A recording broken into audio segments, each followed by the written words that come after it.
first of all, I want to make an announcement that the homework 1 is posted on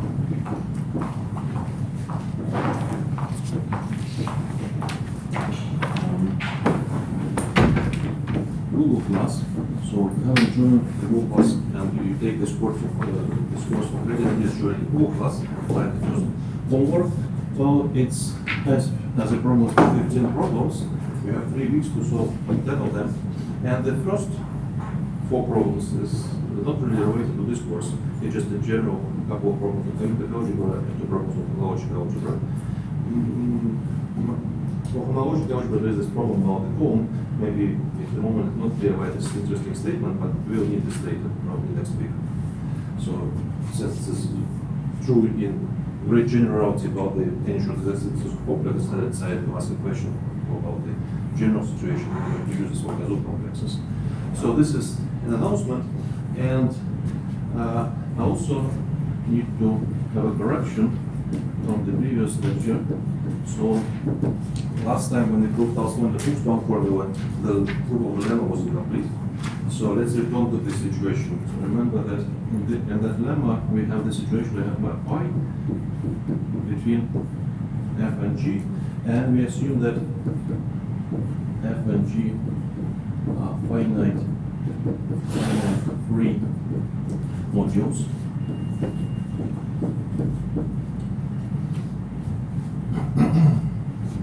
So then we wanted to show that, yeah, there was some, of course, other assumptions. For example, M is maximum module M is associated to the module M, but we proved, and we know, so this situation will not be reached, so A is the residue field.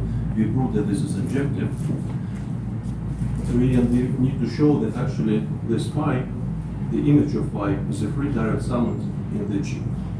So the idea is actually quite simple. You look at the following factorization.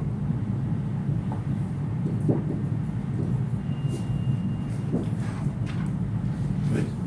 So then you take a tensor product with A. Well, the tensor product with A, of course, preserves the epimorphism. So just tensor product is right exact. So we'll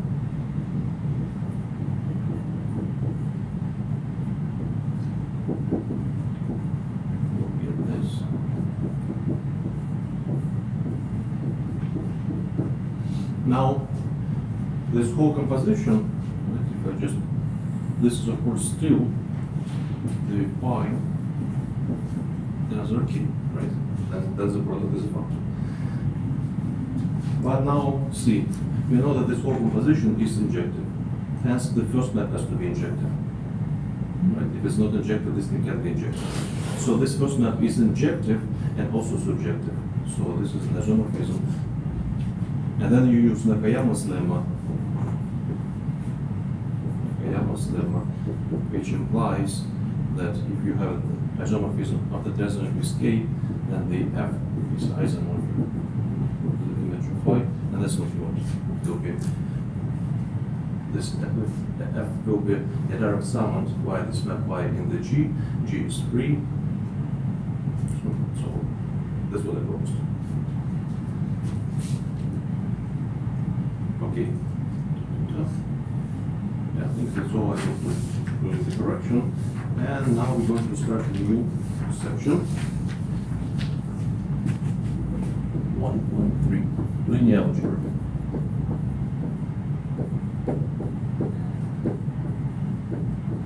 So mostly we're going to generalize the motion of the ring from the fields to the commutative rings. So let me say fix some notation. So S in the R is the set. Let me immediately say this multiplicative set.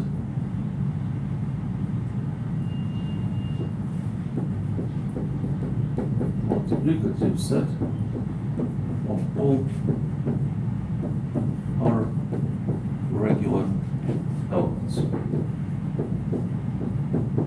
Well, I think it's quite clear that if you have two regular elements, the product is again regular. So then, definition, the total ring of fractions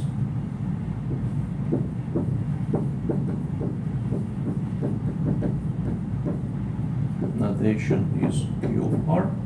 Well, this is the same notation as for the total ring of fractions for domains. Now I don't assume that R is a domain. Well, this is by definition is the localization of R with respect to this multiplicative set. So we inverse all non-zero divisors. So in particular, you can see that if R is a domain, this will be a field, and this is what you call the field of fractions. This more elementary case. Now, about this definition, before we use it for something, I have several relatively trivial remarks, so I don't want to call this statements, so let me call this a series of remarks. Well, first, it's kind of clear immediately, but I want to say this anyway. So every element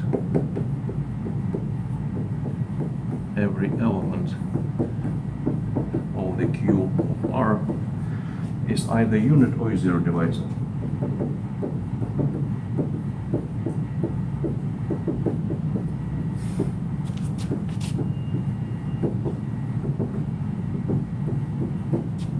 I guess this is clear, right?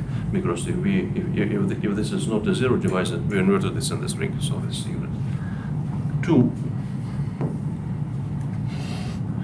The canonical map from the ring to its localization, in this case, is of course an embedding. So this is injective.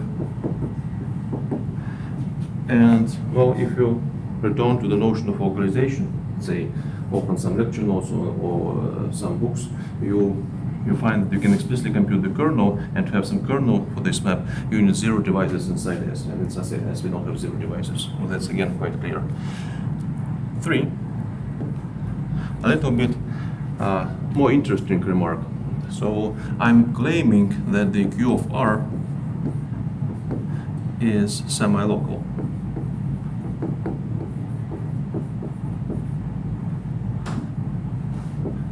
Do you still remember what the semi-local ring is? It means that there are finitely many maximal ideals. So, finitely many maximal ideals. Okay. So let's take an ideal I in this total ring of fractions Q of R. Well, of course, I want to assume this is a non-zero ideal. Now, if let's call this map canonical map to the localization I or iota. Well, so let's take the pre-image of this ideal I and take intersection with the multiplicative set. So this is of course an empty thing, because if this is not empty, it means that the ideal we started with is just a trivial ideal, well, just a unit ideal. Okay, so we have this. Now, if the intersection with the S is not empty, it means that the ideal I sits in the set of all zero divisors, which I can sorry, I forgot one important assumption. I want to say, sorry for this. I need to say that if R is Noetherian,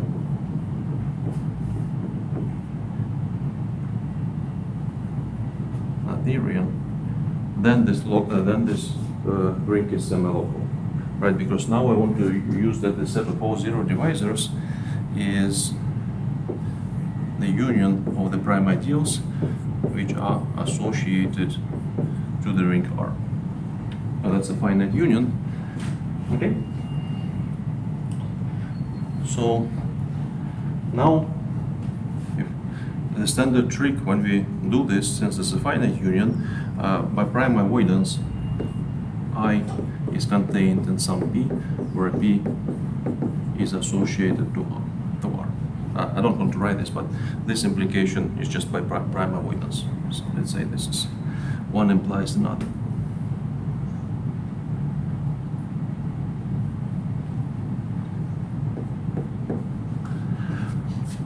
Okay, so this is in one of the associated primes. Now, let's localize this inclusion, and then if you localize it, we'll get that the IQ is contained inside PQ.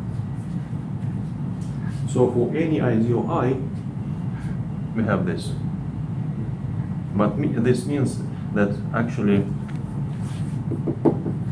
maximal elements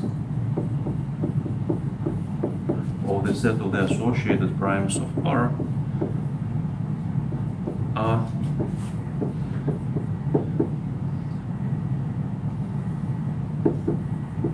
maximal ideals, all of them.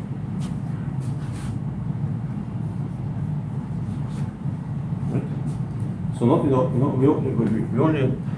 only proved that this is semi-local, we identified all the maximal ideals. These are maximal elements of the set of the associated primes.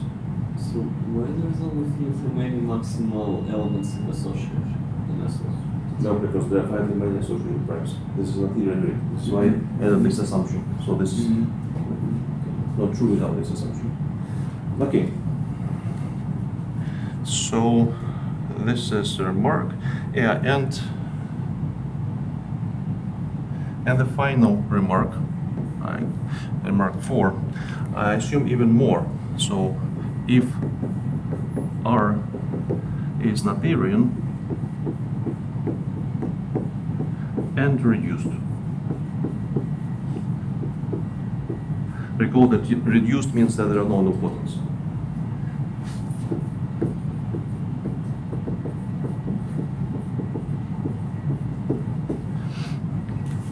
So for Noetherian and reduced, we can say a little bit more about this localization, about this total ring of fractions. So, well, no nilpotents, but nil radical, which is we assume to be 0, so nil radical of R is the intersection of all prime ideals, but we can do even better. We can say that this is intersection of all prime ideals, and P is the minimal associated. Well, the intersection of all prime ideals is the same as the intersection of associated ideals, and of course it's not to take only minimal associated. There are. They'll be the same intersection. It's, for going from associated to minimal is trivial, of course, but the fact that the nil radical is intersection of all associated primes, well, it's something that's usually proved when we discuss the associated primes, so I'm going to use it right now without proof, but you can prove it as a little exercise if you don't remember this.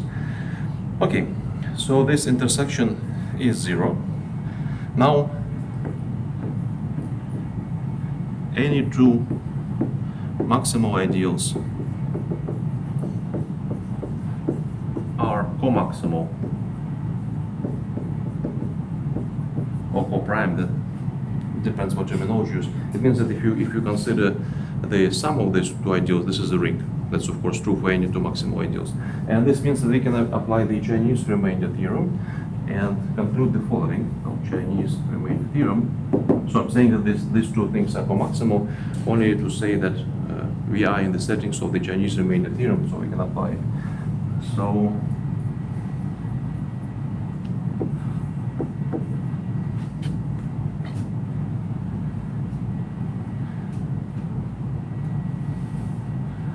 the localization, the total ring of fractions. Well, this is some semi-local ring. Now I can take a product, the Q of R modular P Q R. So this is a product again taken by all P, which are in the minimal associated primes of R. And so the family of ideals that I consider is the family of minimal associated primes. The intersection, as we know, is 0. So, and this is just the map of this. That is the standard product of maps to the canonical maps to the quotients. And by Chinese I made the theory of this is an isomorphism. And of course, I can keep the product, so the same product, but now I use the exactness of the localization, and I can rewrite this as the operation Q applied to the R. So why for any two elements of minimal associative ring they're coprime? Because they're maximal. Well, why? Isn't only maximal elements associated are maximal ideals? Ah. Or what? Yeah, so yeah, you're right. So I'm confusing somehow here minimal and maximal. Yeah. Minimal and maximal. And that is true. Yeah, let's correct this. So this is maximal. Yeah, if I do. Is the intersection is 0?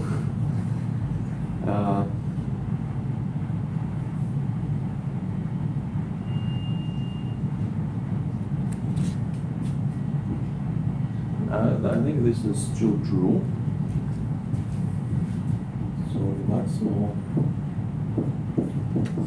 associated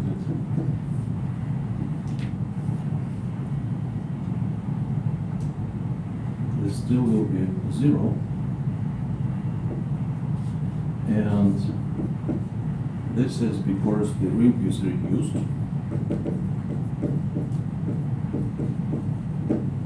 Yeah, sorry, I confused. I decided that somehow minimum maximal are the same for some reasons, but these are two different things. But this claim is still true. I know this, I proved this once. So maybe I leave this as an exercise, not to waste your time thinking in front of the blackboard.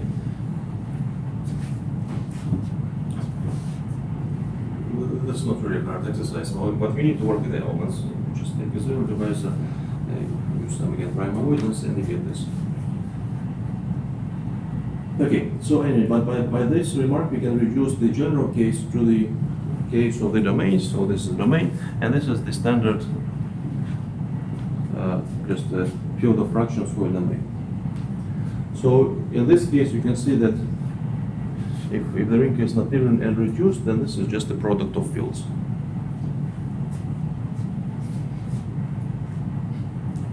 Yeah, actually, I noticed that I have another trivial remark, 5. So if R is Artinian,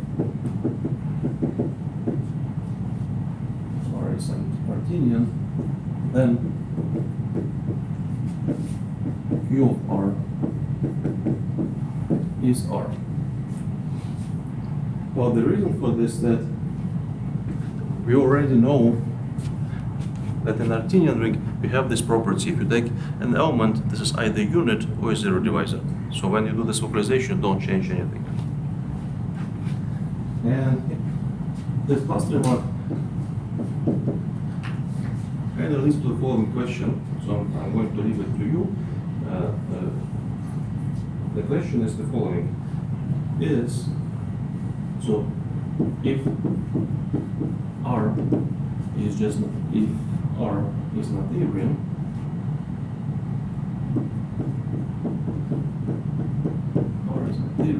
is Q of R Artinian? Of course, we know if this is Noetherian and reduced, this is clearly true. This is just a product of fields, but is this true in general? So something to think about. Okay, and this finishes the series of trivial remarks. Well, those are not completely trivial, but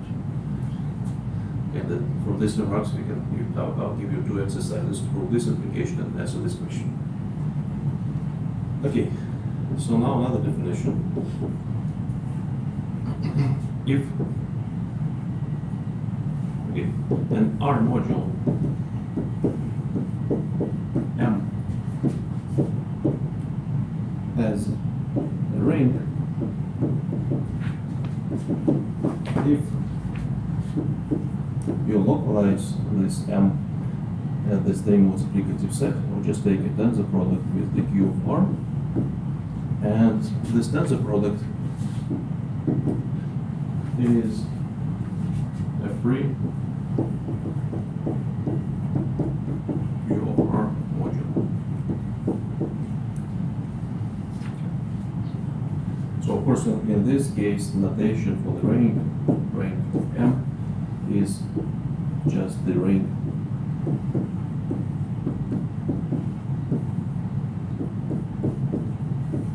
of this localization. Of course, the meaning of the ring on the right hand side, I think, is clear. It's a free module, so the meaning of ring is supposed to be clear. So though of course, notice that it is possible that for some modules they don't have a ring. It's not necessary for any module, any ring, that this is a free module. So this is why this kind of weird wording has a ring, and then we just define what the rank is. And finally, the second part of the definition, we can extend this for maps. So if Y is a map, it's a module map, then we just set by definition that the rank of Y is the rank of the image of Y.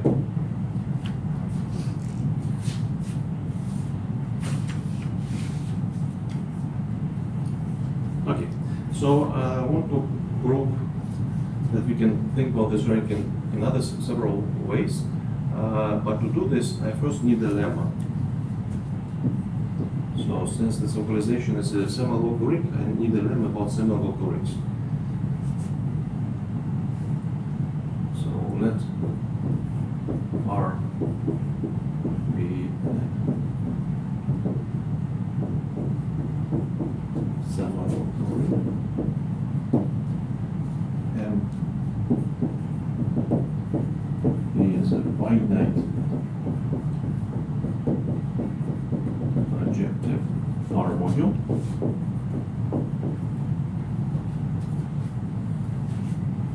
If localization of this module at any maximal ideal is free, any M in the set of maximal ideals, my standard notation for the set of maximal ideals is spec M. Is free and the rank is the same, so of the same ranked R. Then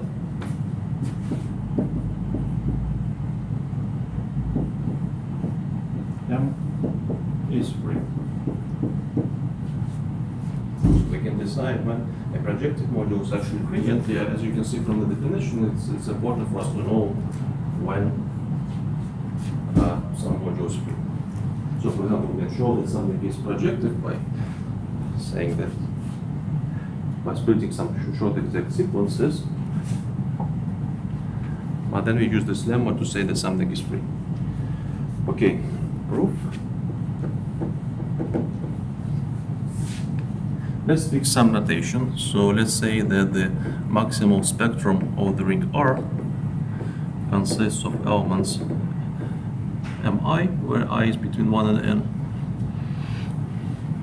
So then again, we apply the Chinese remainder theorem, and we will get that the R modulo the product or intersection, doesn't matter, is isomorphic to the product of the R modulo Mi, so for I between 1 and n.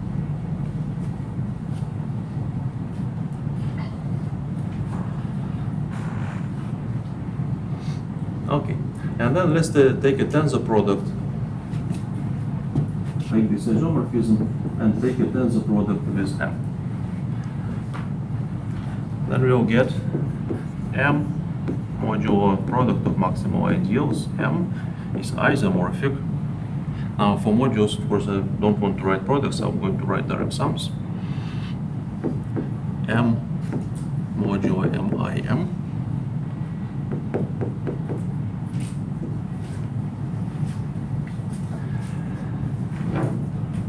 Okay, and then we can notice the following thing. What if I take one of such quotients by some maximum ideal Mi, then I have canonical map of the same module localized at Mi.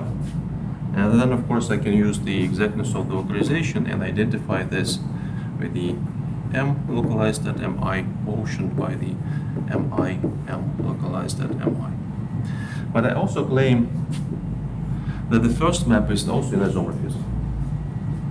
Right? And I think this is quite easy to see because, Oh, anyway, we're just talking about the vector spaces. Clearly the vector spaces of the same dimension.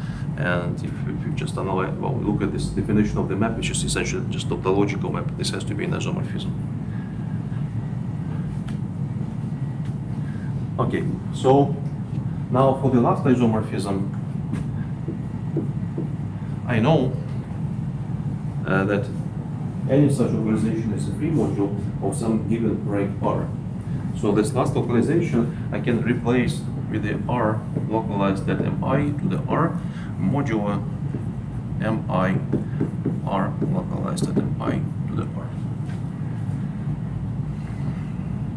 Now using exactly the same argument, but now for this free module, I can identify this with the R to the rank R modulo Mi R to the R.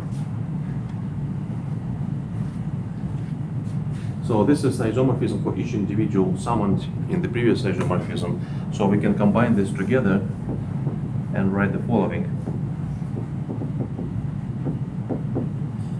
So this quotient is isomorphic. Now,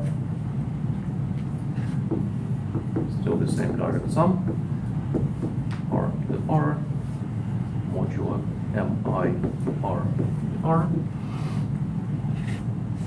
Okay. Yeah, since this R is the same for any summand, I can rearrange the summand and rewrite this as a first I take the sum of R modulo Mi, right? And then I take this sum R times. This is the same. Now for this thing, in the parentheses, I can apply the Chinese remainder theorem and rewrite this as R modulo the product of maximal ideals raised to the power of R. Okay, so and the last step, this is of course the same as the free module R to the R, module submodule, which is a product of all these maximal ideals R to the R. Okay, this kind of more or less change the remainder theorem and a bunch of quite trivial observations. But from these observations, we can, well, first of all, we can notice, of course, that the Jacobson radical, which is at the intersection of all these maximal ideals, which is the same as the product of all these maximal ideals, right? So we have an isomorphism of two modules, M and the free module, modulo the radical. So by Nakayama's lemma, so Nakayama's lemma give us that M is generated by R elements, and in fact this R elements as a basis, standard reasoning, we take R to the R, right? So you have potentially have some kernel K, then you take a tensor product, with the R modulo Jacobson radical, And I claim when you do this, you still get a short exact sequence. So here, Well, can you just say from now on that K is locally on maximal ideals is 0? sure you can say this, but I also almost finished my argument. It's Yeah. more or less the same difficulty.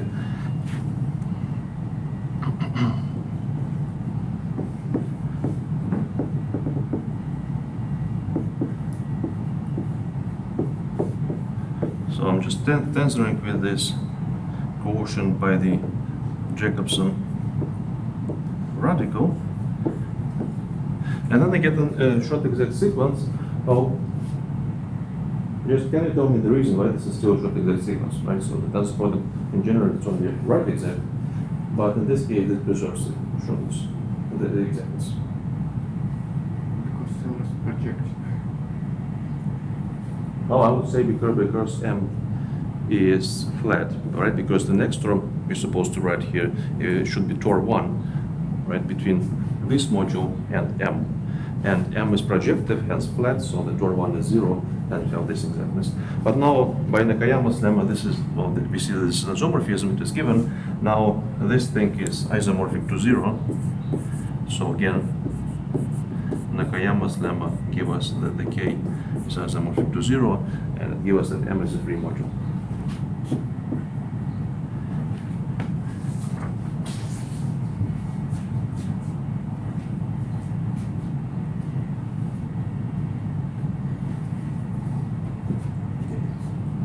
So proposition.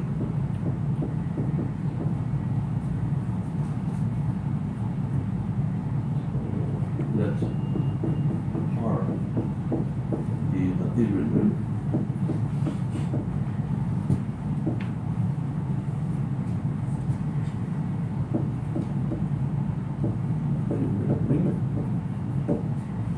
M is an R module.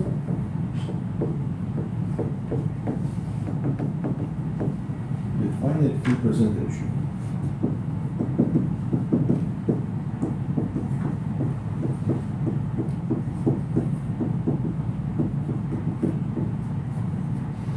So meaning that we can write F1 sum map phi F0, and then M is the co-kernel of this map phi, and of course this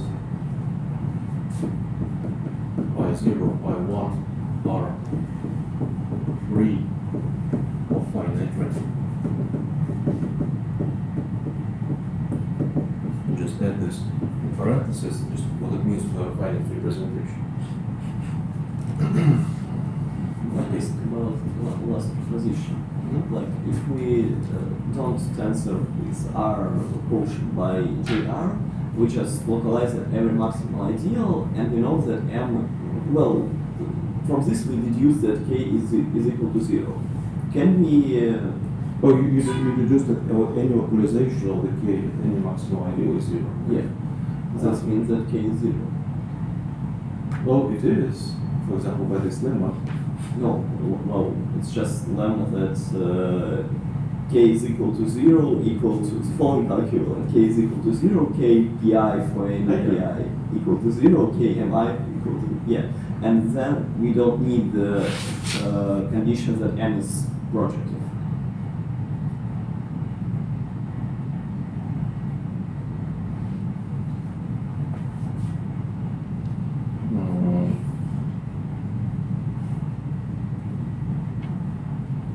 But we don't know that the localization of R, and M, the map between R in degree R and M will be an isomorphism if we localize only at Mi.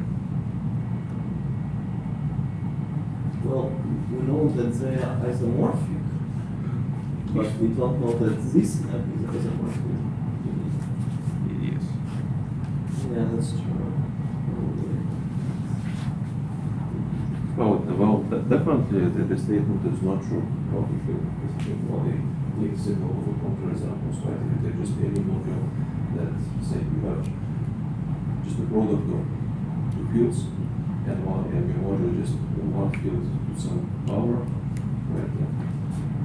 So then this thing is not, well actually this will be projective. Well, this is projective, right? But the rate is not constant. The rate is different.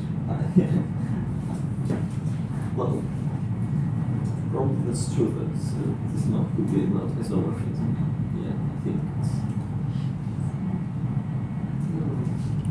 fine.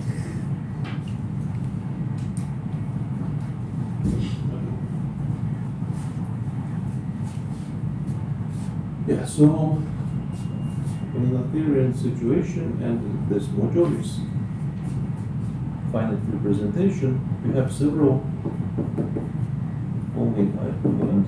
You have several equivalent conditions. Well, first of all, that the rank M is equal to some more. M has a rank and this rank is equal to R. So just for shortness, whenever rank is equal to R, I assume without saying that M has a rank. Right. So the second condition, so M has a free submodule. Free submodule N of rank R such that the quotient of the M by the submodule is a torsion module. So let me write what it means. It means that when you take it to tensor product of the Q of R, you'll get 0.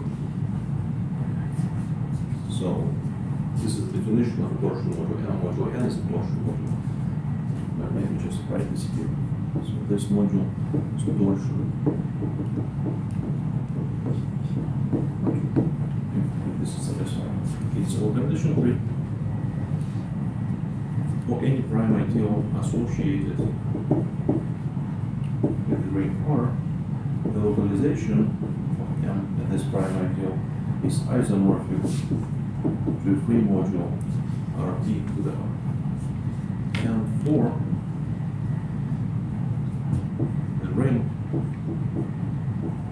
of the map phi is equal to the ring of the F0 minus R.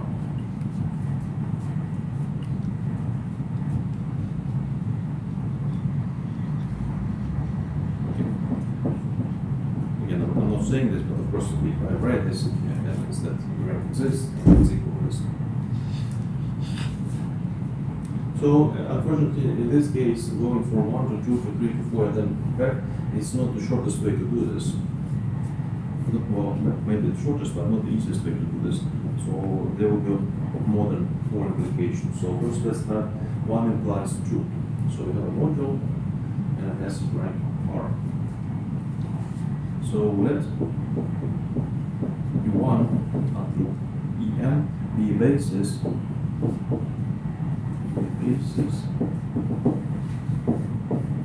of the M tensor with the Q of R. So I claim that without loss of generality, I can think about this basis as being, well, bunch of elements in the module M. And I think it's clear because we have some denominators just multiplied by the common denominator and use instead this new basis, this still basis. What is rank of phi? That was part of the definition. When I defined the rank, I first defined the rank of the module and then I defined the rank of the map, and that was by definition the rank of the image of this map. Yeah.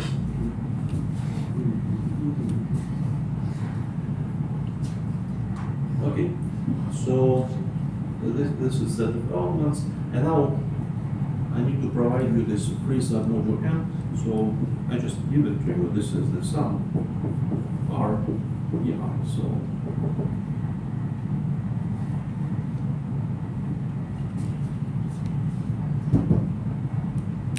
well then. Clearly, if you take a quotient and you take a tensor product with QR, you get 0.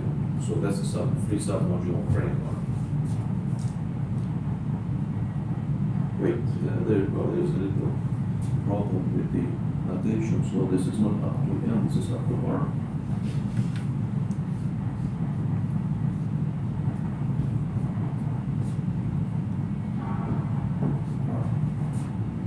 This is r. Okay, now let's see that 2 implies what? So that we'll get that 1 and 2 are equivalent. Well, this is very easy, because if you have this situation, we have the short exact sequence, we take a tensor product with the Q of R, which is flat, it's localization.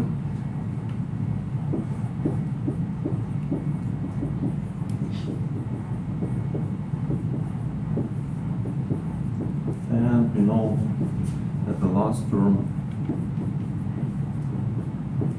is 0. This is 0. Hence, in this value, this was free, this the tensor product is free, hence this is also. So that's the simple implication. Okay, now let's see that 1 implies 3. Okay, this is also simple. We just need to notice that this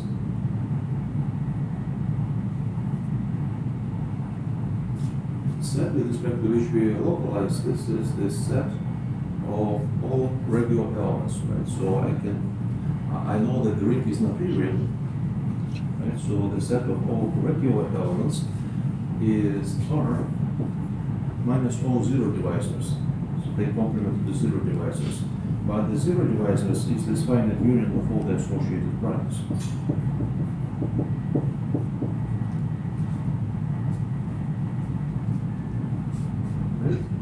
And when I localize at the associated prime, oh, the multiplicative system is R minus P.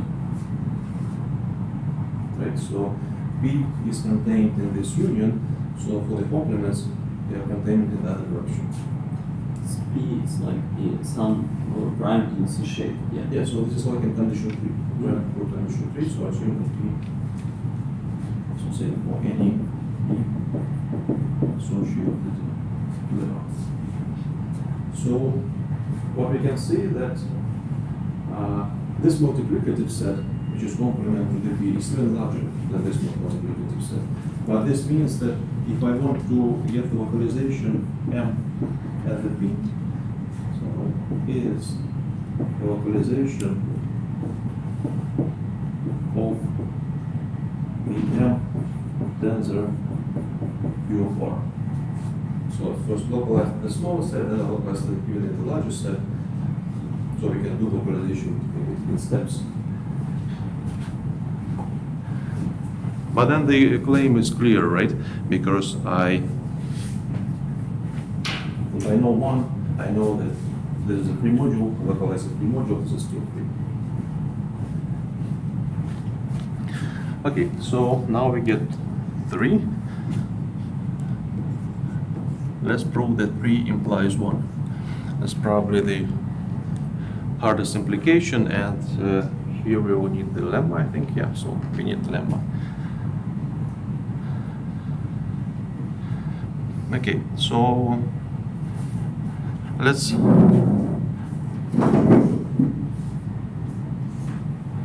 look at the M tensor Q of R. So I want to show that this module is a free module.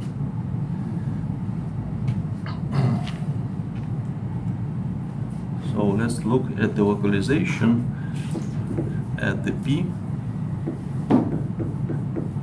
QR, and here of course I want this to be maximal ideal, so this is a maximal associated, so this computation is done under the assumption that P is the maximal associated to the R.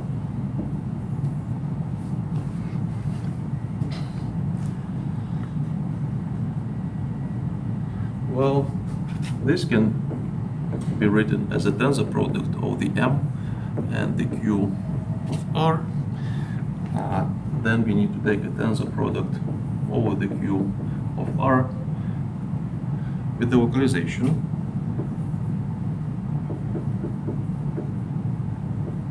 Well, formally speaking, I need to write something like the PQ of R, but notation will be too difficult to understand. Now, just at this step, I just writing localization as tensor product is a localized string, nothing more.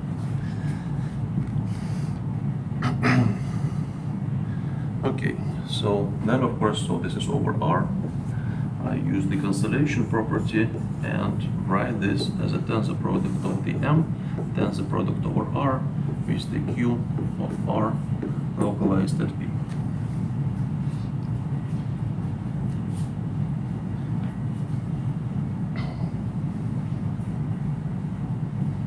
Well, now for the localization, I can rewrite this a little bit differently. So now write Q of R, tensor product with the RP. This is still the same localization.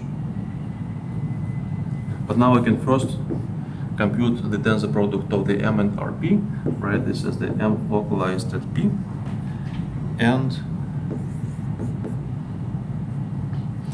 then take a tensor product with the Q of R. Okay, so we're proving that 3 implies 1, so at least we know that this localization at any associated prime is a free module. So now that thing is a free module. So this is isomorphic to the Q R to the R.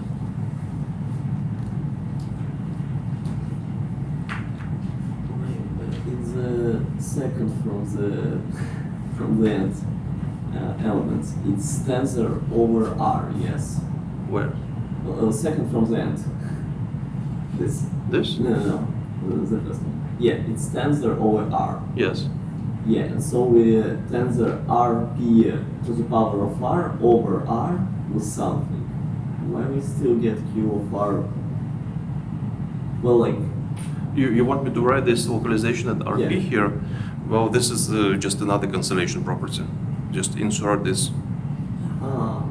So if you want, but this is the same thing. Yeah, that's true. Yeah. So from 3 we derived. Why is there no P in the last QR in degree? Sorry, why there is no? What? We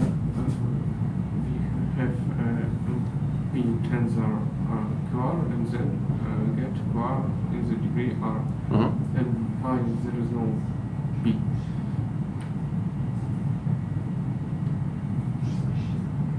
Why not QR localized in P in degree R? Well, let me add this one more step. So by cancellation property, I rewrite this as MP tensor over RP, right, with the Q of R. Right, I just need to insert additional tensor product with the RP.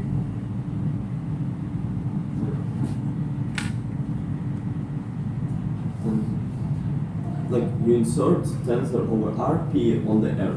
Can you write this? Yeah, let's do this.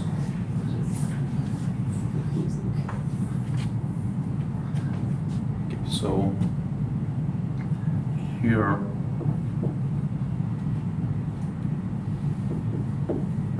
I can write it as following.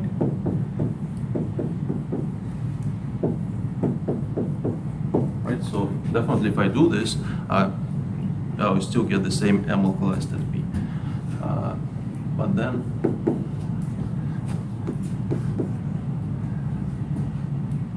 yeah, so then I keep this and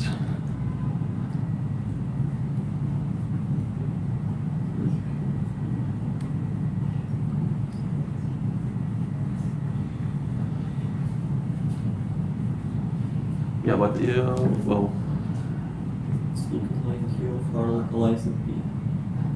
sure, yeah. Q of R localized at P, yes.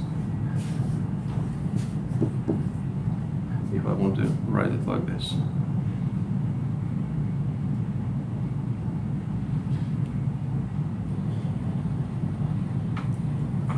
Maybe over RP. Well, over RB, yes. Well, but let's not write it. Let's suppose we don't have this.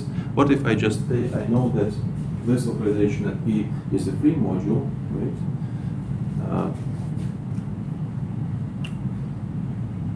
What are we even trying to achieve here? I'm a little bit confused. So up to this formula, is everything okay? I think it's everything okay, right? But then into this formula, I just, the problem is that I only know that this is a free module over the localization, right?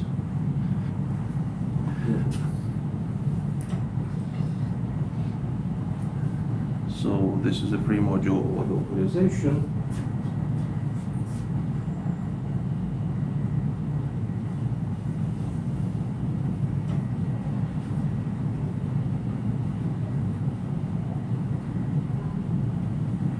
But I think it's what I supposed to have. I think everything is right? Because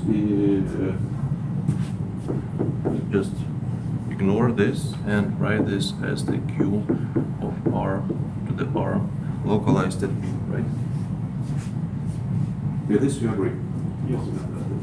Whiteboard at the moment. But it means that for this module, right, if I localize all the maximal ideals, I will get this. I get exactly a free module of the same rank. When I localize that's the maximal ideal, so I'm supposed to get the exactly module of the localized ring.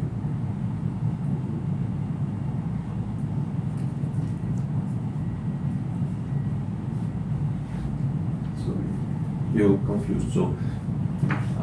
More generally, if I localize and I want to say that this is stockwise free, I need to say that something like this is true.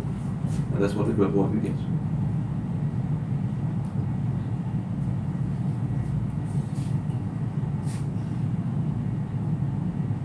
Right, so I think we more or less finished the proof that 3 implies 1 if you just now use the lemma. The previous lemma that we proved before this proposition. And so we see that, well, we need to understand why this tensor product is projective. Yeah. But I think it's clear why this is projective. Can you tell me why this is projective? Well, it's projected Q of R, yeah. Yeah, projective over Q of R.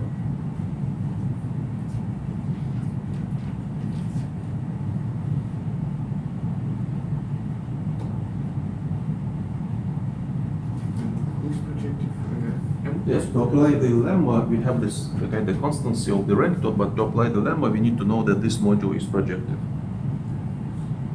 Right? How do we know that this module is projective?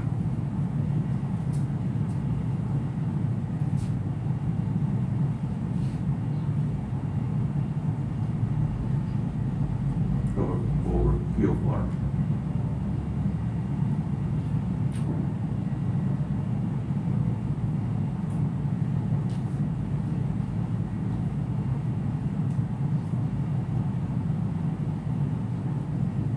Well, we know, for example, that all localizations are projective, right? Not all, only for associated primes. Yeah, but we're talking about the now ring Q of R, and for the associated primes, we only actually talk about the maximal associated primes. So we talk about all the maximal ideals in the Q of R. And we know that if we localize at any maximal ideal, we get a projective module, in fact, even a free module. So I claim that actually the given module is projective. This is a homological computation. So if you want to show that some module is projective, right? So it would be, say, P is a module I want to show this projective. I want to show that this x is 0 with any other module n. But now such module is 0 if and only if localization at all maximal ideals are 0. Yes. So these localizations are 0. But then we can, since everything is fine, so this is definitely finally presented module, in this our case this even with a given presentation, so we'll get x1 ill localized. Of course the ring will be different, but localization, so if this is just a general ring, say Q, this will be Qm. 0. So if this is projective, this whole thing is 0, localizations are 0, so these things are 0, so this is projective, and the other way around. So projectivity can be checked stockwise. So like, if in the lemma M is finite representatives, that means that we don't need the projective assumption in the lemma. But what we don't have a projectivity, so what module we're working? Yeah, like, So here you notice that when we work in this proof, 3 implies 1, we go from the ring R to the ring Q of R. yeah. No, I mean, it's lemmas that we proved already. We can change the projectivity assumption to finite representative assumption. I think that's what you're talking about earlier. Yeah, I suppose also. Yeah, so yeah, if we know that all the localizations are free, then yeah, we can drop the assumption that this is finite projected. We just say this is finite presented, that would be enough. Because we can derive, by this argument we can derive projectivity. Yeah, so this makes sense. Okay, but we haven't finished the proof of the proposition yet, so we proved that 3 implies 1. So let me erase this remark. So let's pretend that I don't tell you that, and you already know this from some other courses. Okay, so this finishes that 3 implies 1. Now I want to show finally that 3 is equivalent to 4. Oh, for example, 3 implies 4, but here I'm going to think about the condition 4, so replace condition 4 by the following condition. Image of phi localized at P is free, and rank of this localization of the image is the rank of the phi 0 minus R, and this is true for any P associated to the R.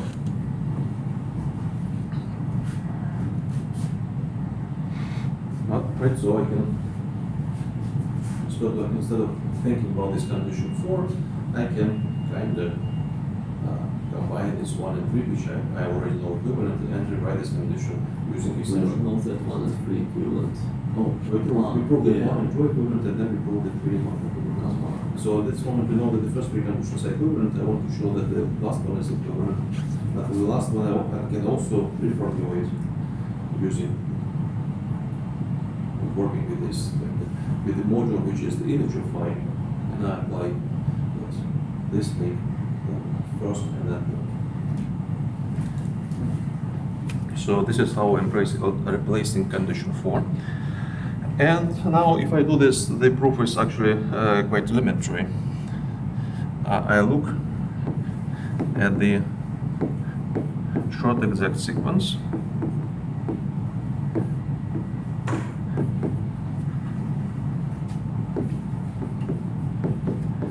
Right, which is tautological short exact sequence, quotient by the image is the kernel of the map, then I localize it at this P, which is associated to the R. Now, if I have condition 3, then I know that M localized at P is free. Right, but if this is free, the short exact sequence splits. right? In particular, it means that the image of the phi localized in P is free.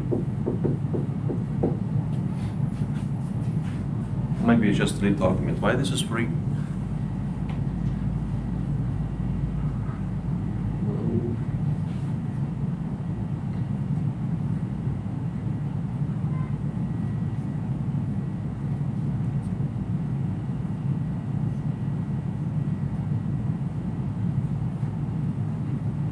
Well, this thing splits, right?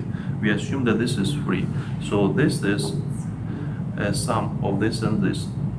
But this will be a direct summand of a free module. So in particular, that's a projective module. But now we, in the local situation, we localize at P. So and all the modules are finite modules, so we know that this is actually a free module.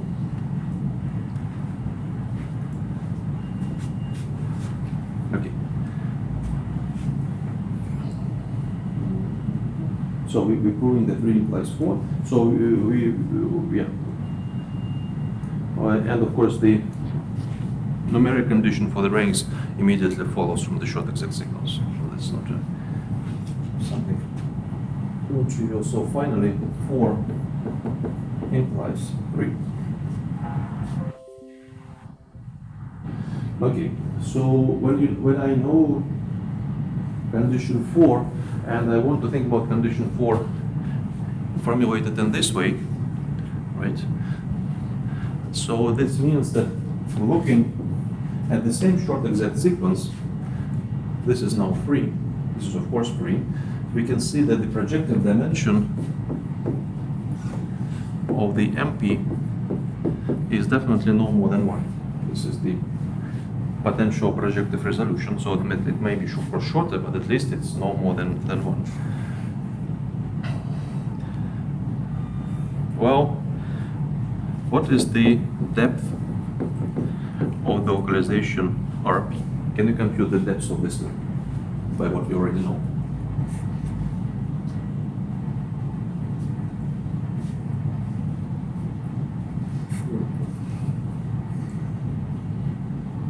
Simple question. Essentially, the only thing that we know is this, right? But that was an exercise on the seminar a week ago. If you have a prime ideal associated to the ring R, it means that the depth of the localization is 0. Well, because this condition essentially means that P consists entirely of 0 divisors. So the depth is 0. Now, I wanted to write that this is projective dimension of the localization. So now for the ring RP, we know that the depth is 0, but the projective, so the sum of the projective dimension of a module plus the depth of this module is 0, but also in the Buchsbaum. Also in the Buchsbaum formula tell us that in this situation, projective dimension of this module plus depth is equal to 0. Well, we need just this 0 is this 0, of course. We're supposed to put depth on the right hand side, depth of the ring. But this implies that the projective dimension of MP is 0. Well, in other words, this is a projective module, it's a local ring, this is a free module, and that's what we want to show in the condition 3. So I think with all these observations, we finish the proof of the proposition.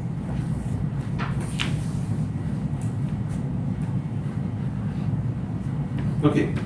Light has a constant length for any P.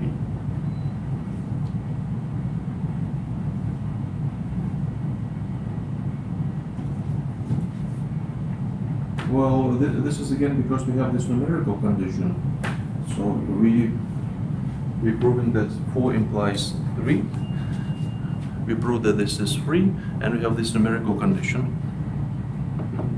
So it is of the constant ring.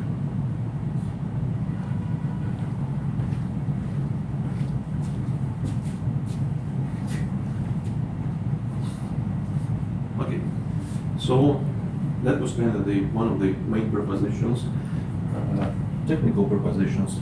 Now from this we can derive, I think, three corollaries, which are quite elementary to prove. So corollary one, if you have short exact sequence, say m prime, m double prime, so this is short exact sequences of modules. So if 2 out of 3 modules in this short exact sequence have a ring, then so does the third, and have additivity of the ring. So the ring of the middle term is the sum of the rings of the other two terms.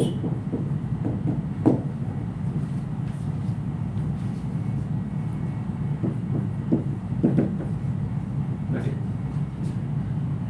So using the proposition that we proved, we're going to the localizations and all the associated primes of the ring R.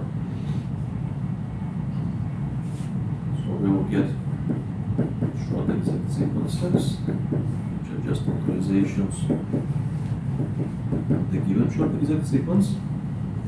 And of course, as we just observed, the depth of the localization is 0. Okay.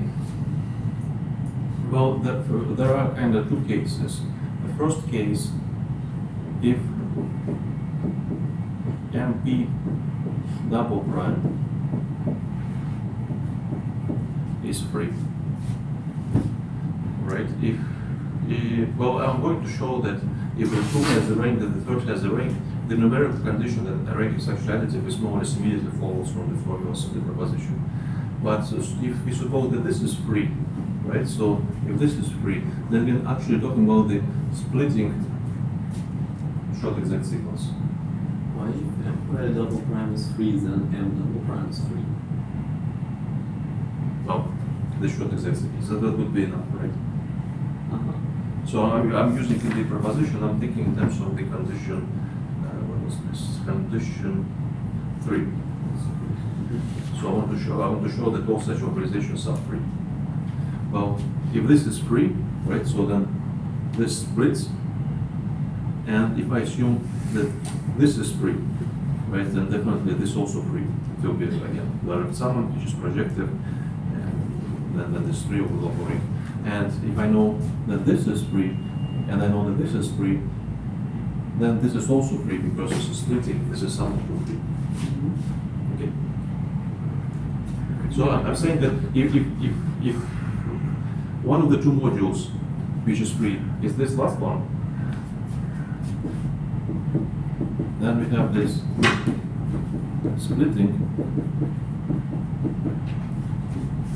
right? And if this is free, then this sum is also free. And if this thing is free, then the whole sum is free. Can you repeat the case when MP and MP prime are free and MP double prime is not? Sorry, I So don't- when we assume that MP is free and MP prime is free. We did list it. Yeah, so we're considering 2 cases. So that, We will consider it later. yes. So I'm starting with the simple case that the last term is free. Then I'm claiming that the proof is quite easy. So we just because we have this splitting. Now we have the second case, and the second case is the case when we assume that the m prime localized at P is free, and MP is free.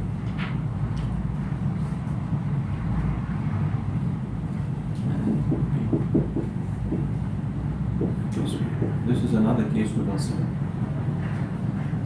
So then looking at this short exact sequence, again we see that the projective dimension of the M double prime P is no more than 1. But the depth of the ring is 0. So essentially this argument as before. So this is finite projective dimension, depth of the ring is 0. So any module of finite projective dimension over ring that has depth 0 is projective, and local ring implies that this is free. Yeah, and numerical condition just restatement of what we already know. Okay, corollary 2. And so this is the thing that probably we need to prove. So if M has a finite free resolution. So just for shortness, in this situation, people usually write FR, finite free resolution. Well, this means the following. We can resolve this by free modules, and this resolution stops at some position, say S. This is a finite free resolution. All the F's are free modules of finite ring. So then in this case, you just can separate this into short exact sequences, use the formulas that we just proved the corollary 2, and get the conclusion that the rank of M, well, M has a rank, and in fact, the rank of M is just the alternating sum of the ranks of the three modules. It's a very simple observation. And corollary 3. So in this case, let I inside R be an ideal.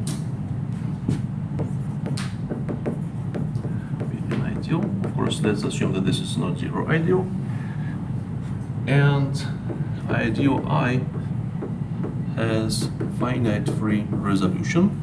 Now, it may be not so clear why we want to assume this. It will be something that we use later when we discuss, for example, regular rings. But the methods of proving this is kind of follows from the proposition, so I decided to include it right now. So it's something that we're going to use later. So I has a finite free resolution. So then I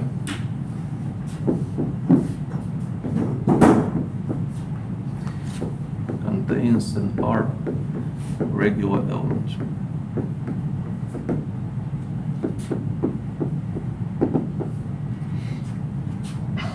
Okay, so we can look at the short exact sequence I, R, and then R modulo I.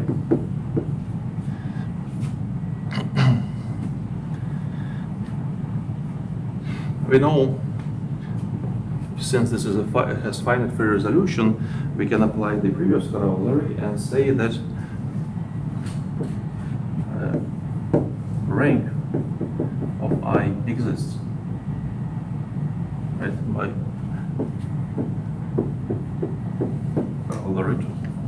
So when I take a tensor product with the Q of R, so I tensor Q of R, this will be just Q of R mod I tensor Q of R.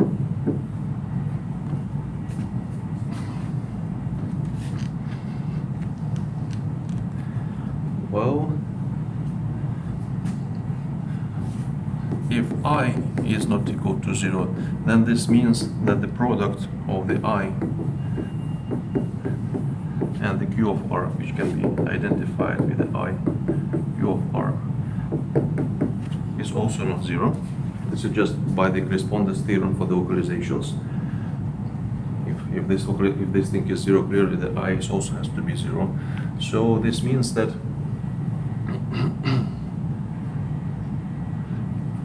this means that if we combine this all together, that I tensor product the Q of R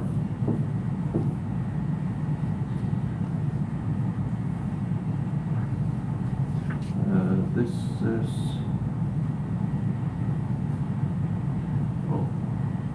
well, in fact, this is Q of R, right? Why? Well, first of all, we can notice that this, of course, has a rank. This has a rank, so this thing has a rank. Yes. So then we know that this is non-zero, and this has a rank. So this is non-zero. This has to be a free module over Q of R. This is a free module of Q of R. This is also a free module over Q of R. But the rank of this is 1. So let me write this. The rank of R, which is 1, is equal to the rank of I plus the rank of the R modulo I, which are in fact just ranks of these three modules over the Q of R. So if you know that this is non-zero, the only possibility when this would happen is when this is 1. Right? So the rank of this is 0. So particularly the conclusion is that the R modulo I tensor Q of R is isomorphic to 0. Okay. But now the rest is just simple computation is tensor products. I take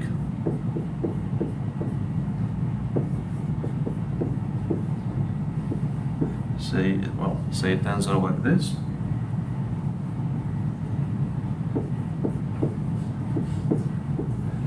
And I know that this tensor is 0. Right, but it means that this element, the representative of the identity class, if I localize this, it is 0. So it means that there is x, which is regular. So x regular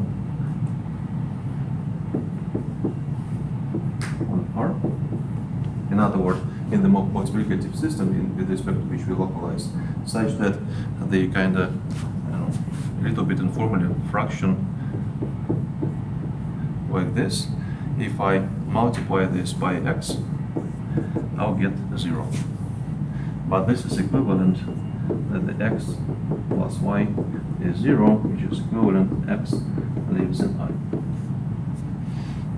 So this kind of the proof goes, but This is from the moment 1 plus r tensor 1 over 1 is 0, over is this. because this whole tensor product is 0.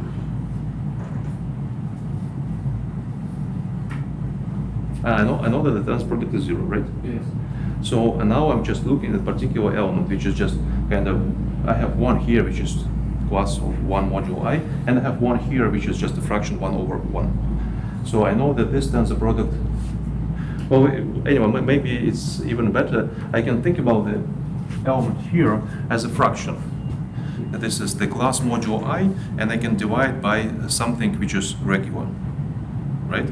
So in particular, maybe I can write it like this. I take 1 plus I and divide this by 1, right? I know that this is supposed to be 0, such fraction. But if any fraction for any localization is 0, it means that I can find an element in the multiplicative set such that the product of numerator and this element is 0. So there is x, as I said, such that the product of the x and 1 plus I is 0. Maybe this is a little bit better explanation without this tensor product. So, but if I have this can only happen if x lives in the ideal I. So we constructed this element, regular element in the ideal I. Okay. So let's do that. Why it is regular? Why it is regular on Well, because this is in the multiplicative set. Multiplicative set is the set of all regular elements. Okay. Yeah. Is it true that R quotient by I tensor with Q of R is just Q of R quotient by I? I guess you're saying that this is not exact sequence. Yeah. So, Yeah, well, I think it's you cannot avoid this kind of explicit computation. That idea that the very end of the proof.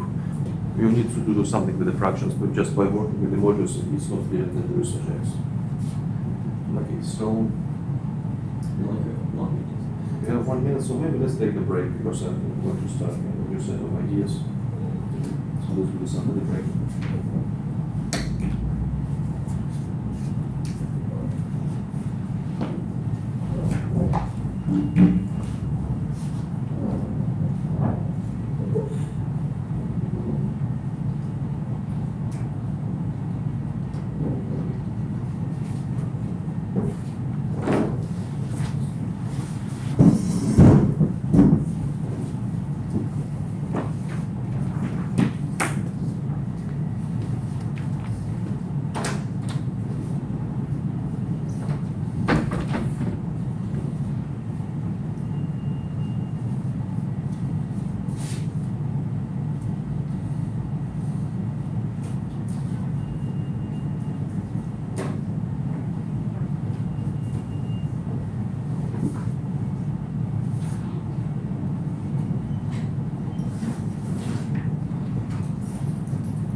Да, здесь только опираюсь на наблюдение. Если, конечно, вышли книжку, нужно добавить личное, там здесь первый главы, правильно устроиться. Но это просто там берется, грубо говоря, сумма комплекса, один сдвигается, и там дифференциал какой-то матрица на квадратный комплект, там диагональ дифференциал комплекса, она должна зависеть от писать отображение комплексного комплекса. В общем, да, то есть это такое упражнение, оно добавляет большое значение, но это не берется уже. Ну там можно как-то выводить на несколько фактов. Я бы предпочел здесь было просто объяснение, не знаю, попробовать Википедии, и все. Как это упражнение как? Ну, очень лишнее, Так что вспомнить, что тему кольцо R, а модуль тоже.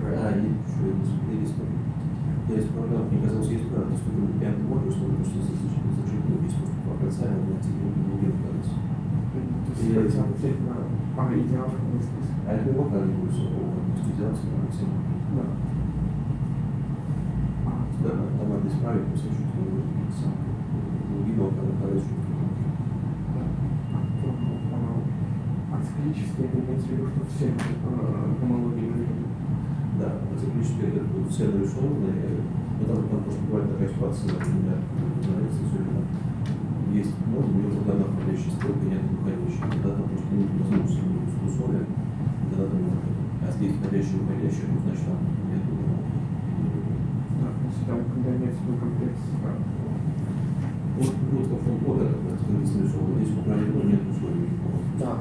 Отсутствует все блоки, его начинает спереди. Так, а если был будет, дальше Тогда вообще что все равно. А здесь про мою действительно делается, это еще Это будет прямо сейчас. Да. Я хотел спросить, как видите, видео у вас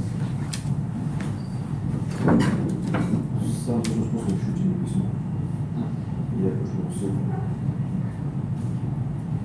Да, потому что уже много кто присоединился, поэтому, мне кажется, уже может кто знает, может нет написать, если кого-то знаете, то спросить. Ссылку прям.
continue.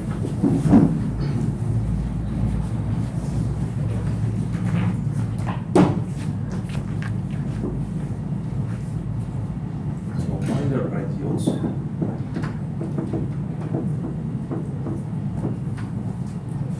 Definition that U be an M by N matrix over R, meaning the coefficients are in the ring R. The minor ideal or ideal of minors I k of U is the ideal generated by k minors. So determinant of the k by k matrices. So by convention, we put ik of U to be just the ring R if the k is not positive. Just we can compute this, just say this that this is by definition. And we also put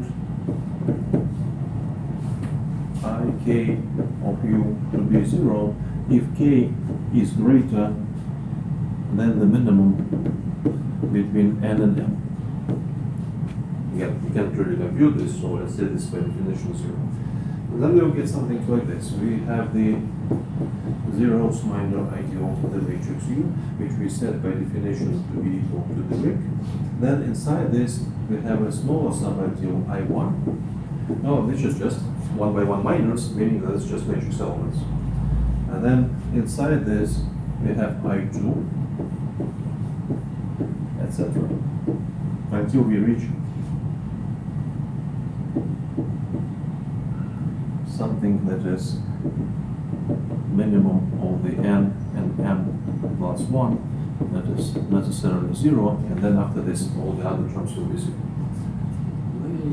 0. I understand why the first conclusion is. Why the first conclusion? Yeah, well, the first conclusion is obvious. What's the second one?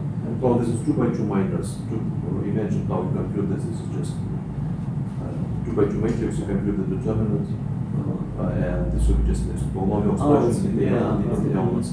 Then if you take 3 by 3 minors, compute in terms of 2 by 2 minors, etc. This is how you compute the determinants. Okay, so this is a definition.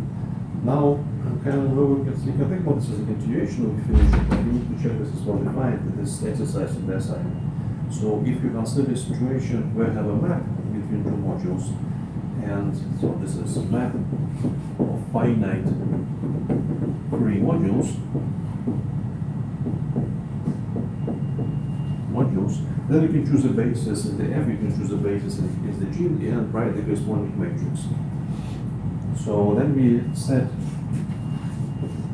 the minor ideal of the map to be the minor ideal of the U, where U is a matrix of F.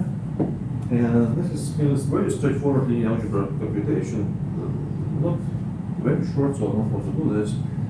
The exercise that you can find in the first assignment, that this is well defined.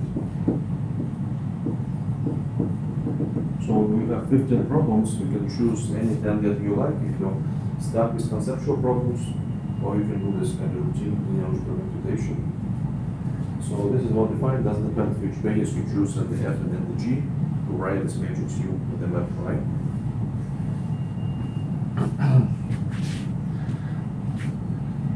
Okay, now let's take a module with a finite representation. So we have F1, phi, F0, M. So this is finite representation. Finite representation. M. And then we can define fitting ideals.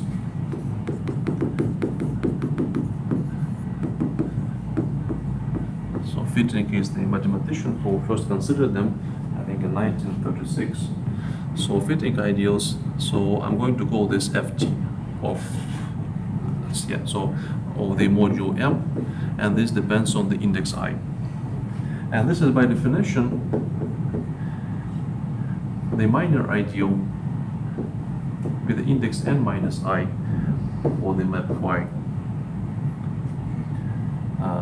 And M here is the rank of the F0. So we see kind of Wittig ideals kind of go change the order of the indices in the other direction, but with such definition you have another important property which I'm going to formulate again as an exercise, and this is in the first assignment. So the way it is defined doesn't depend on the presentation.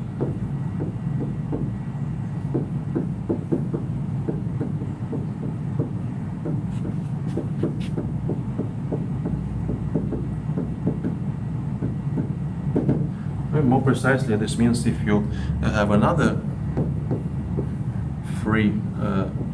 finite free presentation for the M, say with the map psi, G0, G1 are finite free, and M is the rank of the G0, then you need to check that the minor ideals for the M with the index M minus I and the map psi is the same as minor ideal with index N minus I and the map phi. So as you can see, this module, this exercise will get a well-defined motion. Again, checking is just some linear algebra, exterior algebra, depending how you do this. Not very fun thing to do on the blackboard, but you can do this as an exercise. Okay, and finally, I have one trivial remark, that if you look at the minor ideal, multiply this with the sum ring S, so I consider a situation where you have S is an R algebra, so can they extend the scalars from R to S and compute the minor ideal. So of course, if you extend the scalars, the coefficients will be still the same, right? But just image of this coefficients module, this homomorphism, say G. Then this is the same as you first compute this minor ideals of phi and then do the extension of scalars. Think about this a little bit. The just computation with matrices, it's kind of quite clear that this is true. Okay, so first proposition. So now I have a series of propositions about these minor ideals, which more or less applications of straightforward applications of Nakayamas level. So M is an R module with finite representation.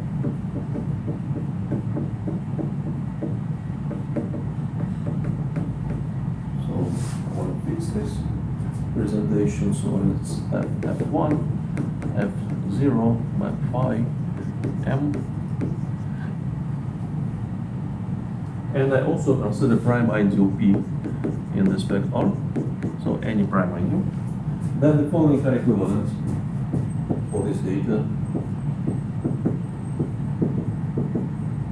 So first condition, minor ideal index T for the map phi is not in this prime ideal.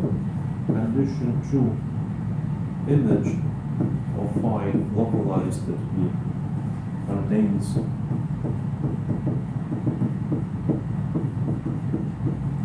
a pretty direct summand.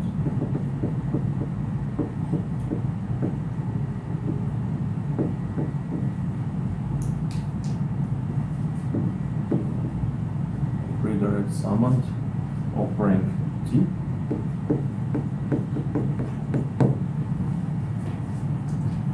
And finally, 3, the number parameters of the M localized at P is bounded by the ring of the F0 minus T. Proof? Well, I want to say that this is obvious, but let's see exactly why this is obvious. Well, you can notice that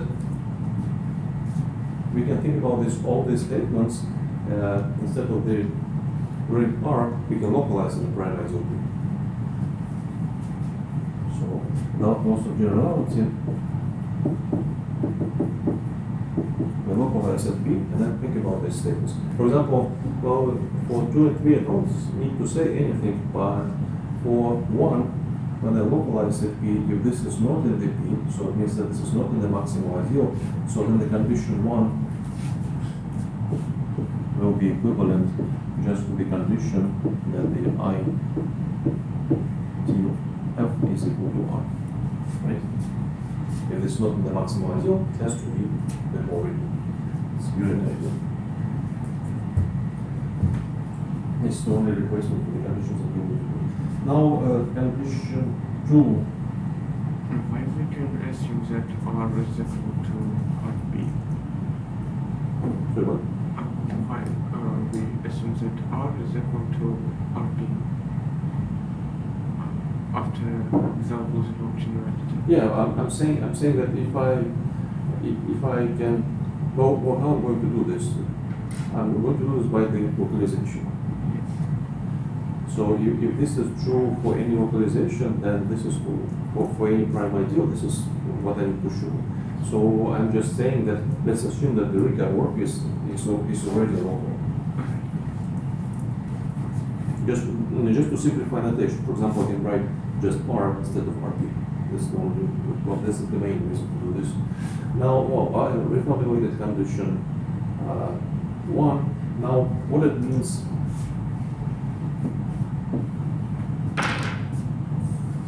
for condition 2? Well, this thing contains a free direct summand of rank T. This happens if and only if there is a sequence of elements E1 up to Et in the image of phi linearly independent modular P F0.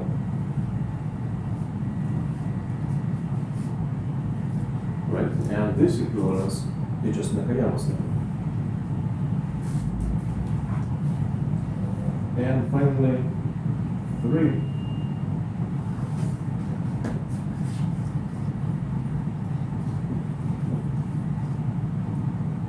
Well, I can say that the minimal number of generators is the same as the dimension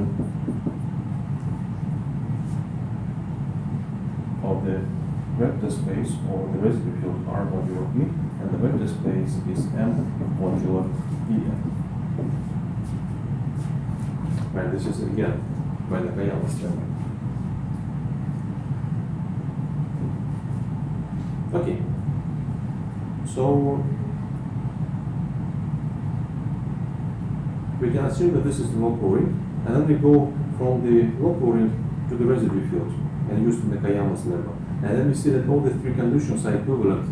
The crossover field, this is a very basic linear algebra, just to interpretation of the rank. Right? So this is rank in terms of minors, this is rank in terms of the image, the dimension of the image, and this is rank, well, about in front of it is and yeah, this is rank in terms of the dimension of the image, but a little bit different in front of it. So over a field, this is trivial, and if this is not a field, we work modular maximal ideals, and by Nakayama's lemma reduce everything to the field. So actually, I think this is completely trivial, and I have in the inequality and in the proof inequality. No, but this is not for this equality. This is how we can compute the minimum number of generators. I can compute this as a dimension of the vector space. It's this inequality and equality are different. Yeah, so Nakayamas never reduce everything to the linear algebra.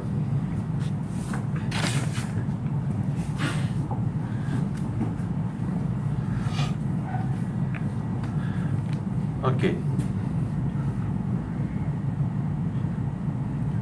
So I have another proposition, and I really don't want to write all the same assumptions. So I'm going to write with assumptions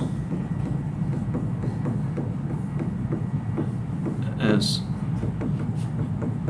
in previous proposition, almost the same length as the list of assumptions. So meaning that I have a module with finite representation and I have a prime ideal. The following are equivalent, which might be a little bit more interesting. One, but still it's kind of at this point it's more or less like a technical step, and then from this we derive something more understandable. So first condition is that ideal of minors of the size t by t for the phi is not contained in the prime ideal P, and also we have another condition that if you go to the minors of the size t plus 1 for the same map phi, you look at the localization at P, and then you'll get 0. The second image of phi localized at P is a free direct summand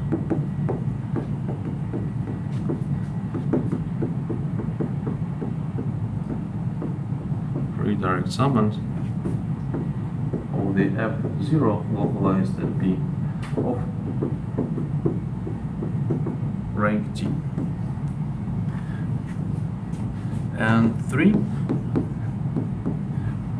M localized at P is free,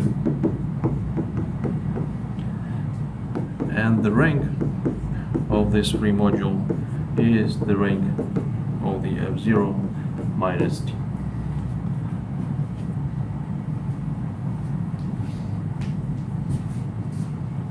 So you see this here in terms of the linear algebra field, you have something like inequalities. And right, so for example, the first condition, it means that the t by t minors are not all equal to 0, but it means that the rank is at least t. Now we're saying that the t by t minors are not equal to 0, but t plus 1 by t plus 1 minors are equal to 0. So the rank is precisely t. So this is the difference between two propositions. Well, the first difference, the other one is just a little bit differently from your condition 3. The proof is again just a straightforward application of Nakayama's lemma. Let's, for example, again, without loss of generality, I'm going to think that I work with a local ring. And for example, let's go from 1 to 2.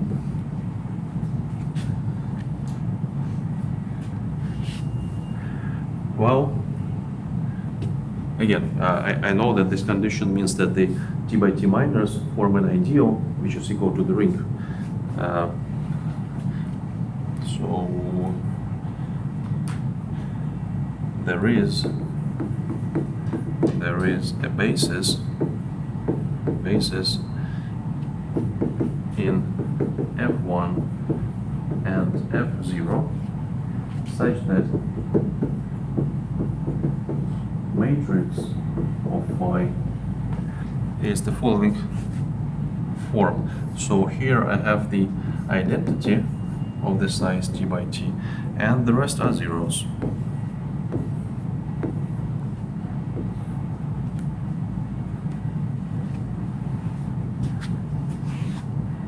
Right? And this is because you work with a local ring, go to the field which is modulo P, then you'll get just something for the vector spaces. And clearly for vector spaces, we can choose a basis if you know that this is precisely the map of rank T. Any map of rank T between two vector spaces has this matrix, right? And then you just use Nakayama's lemma. You have a basis modulo maximal ideal, another basis modulo maximal ideal, just leave this basis, and this is still a basis. So by Nakayama's lemma, you can do this for local rings. But now, if you know the structure of your matrix, I think the claim 2 is completely trivial.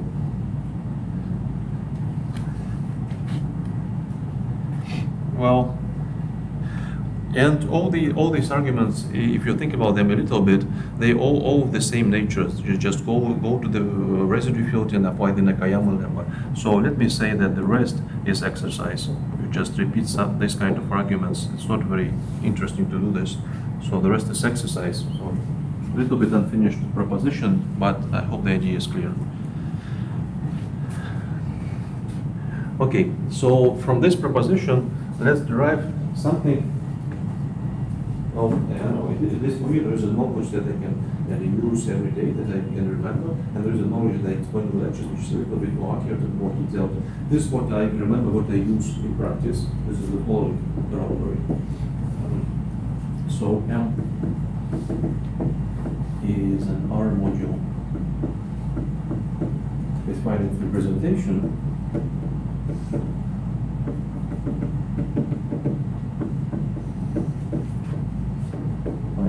Representation, so the same as before, we have 1, pi, 0, m. Then the following two conditions are equivalent. So first, ideal of pi by r minors of the map pi is equal to the ring, and the ideals of the minors of the next size is 0. And 2, M is projective as a ring, and this ring of M is the ring of the F0 minus R. And I think this is a useful statement to know. You can characterize projective modules just by looking at the presentation and doing some computation with the minors.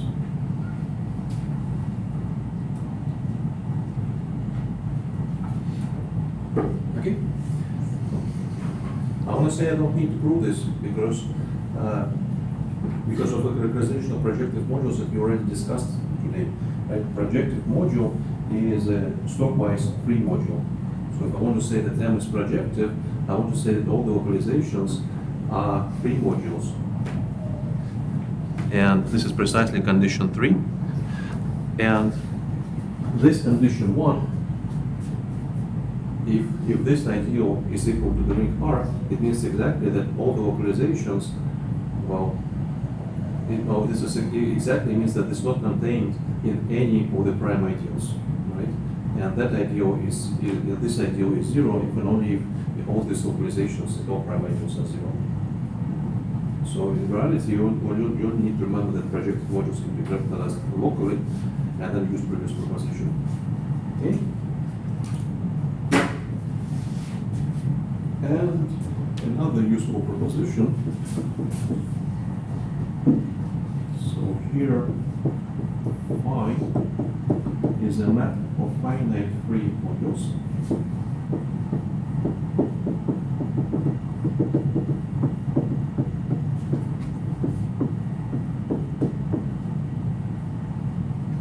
So then the ring of phi is equal to R if and only if we have the following two conditions. The depth, I'll formulate this with the formula, but I can say this in words. So the depth of the minor ideal of the size R is at least 1. So in other words, in this minor ideal, there is a regular element of the ring R. And the second condition is the same as before. Minor ideal of the size R plus 1 is equal to 0. Of course, I'm writing this just the next minor ideal, but of course, if one minor ideal is 0, all the other are also 0, the higher indices. Okay, so these two conditions are equivalent.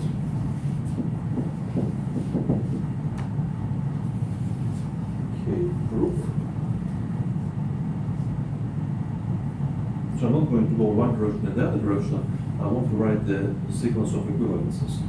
So condition that the rank of phi is equal to R is equivalent to saying that image of phi tensor product is the Q of R. Right? This is supposed to be a free module of rank R. So this is isomorphic to the Q of R to the rank later on. So this is just a definition of the rank. Now this is equivalent by what we, now I want to apply this corollary that we just proved, but the ring I want to use is the ring the Q of R. So this is corollary for the ring Q of R. So then I'll get I R phi tensor Q of R is equal to the Q of R, and I R plus 1 phi tensor Q of R is equal to 0.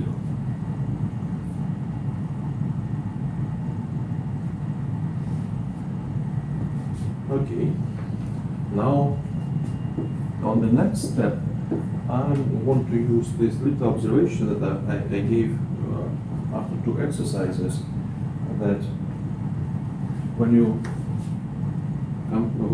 first do the extension of scalars, as we do here from the R to the Q of R, then you can kind of pull out this, first compute the minor ideals and do the extension of scalars of the minor ideals.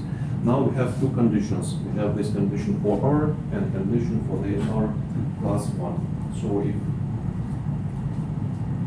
if we look at the first condition, then I want to say that this is equivalent to the IR of phi contains a regular element, and the second condition is that this is 0. It's the end of the proof, but maybe we need to think a little bit more about the last equivalence. Right, so for example, let's look at the IR. So here we know that this is just the ring, and this means that, well, if I rewrite this, IR of phi Q of R, right?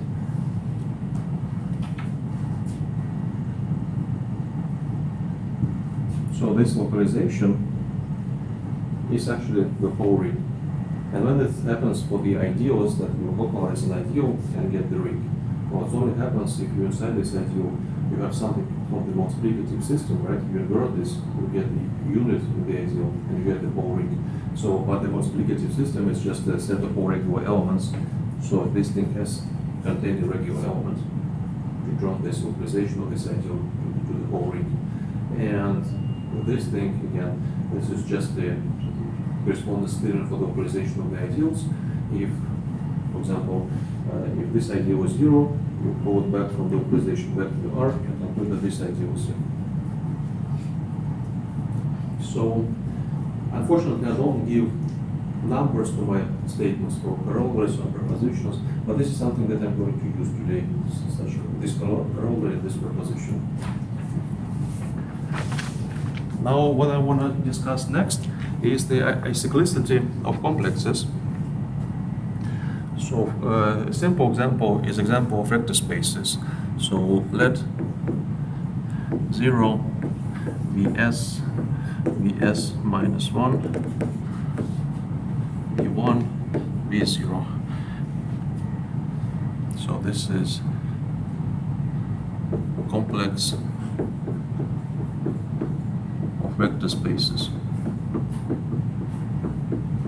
over some field K, not important. Let me also give names for the maps in this complex. So I want to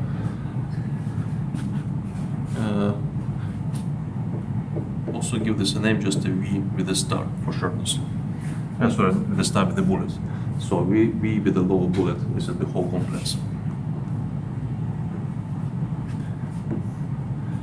So V with a lower bullet is acyclic if and only if we have the following sequence of short exact sequences. So we have image of the phi I plus 1, Vi, image of the Phi, right? So each of these short exact sequences just tell us that there is no homology in each of the terms, right? So this here there is no second arrow, so cyclicity, I mean homology, H1 is 0, H2 up to Hs are all 0. And the fact that this is 0 homology, I can formulate as they have the short exact sequences. Right? And well, of course, we always have these maps that I have in the short exact sequences. Right? We always have such maps. So the only problem is well, potentially the only problem we have is that we have some homology, but for vector spaces, this is much easier. So if I set now Ri to be the rank of the image of the phi I,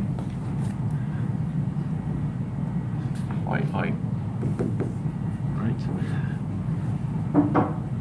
Then I can formulate this condition as the V with a lower bullet is acyclic if and only if I have rank of the Vi is equal to the Ri plus 1 plus Ri. For vector spaces, this is true, precisely the same conditions. It's very, very easy. Now, let me just, well, for vector spaces and acyclic complexes, this is kind of true, but I can just say by definition that the Rs is the rank of the Vs Rs minus 1. This is the rank of the Vs minus 1 minus the rank of the Vs, etc. Right? So I can continue doing this computation. For example, let me do one more. Rs minus 2 is the rank of the Vs minus 2 minus the rank of the Vs with the index minus Vs minus 1. So I'm trying to express the ranks in terms of the ranks of the Vi's. So kind of this recurrence relations with the two terms on the right.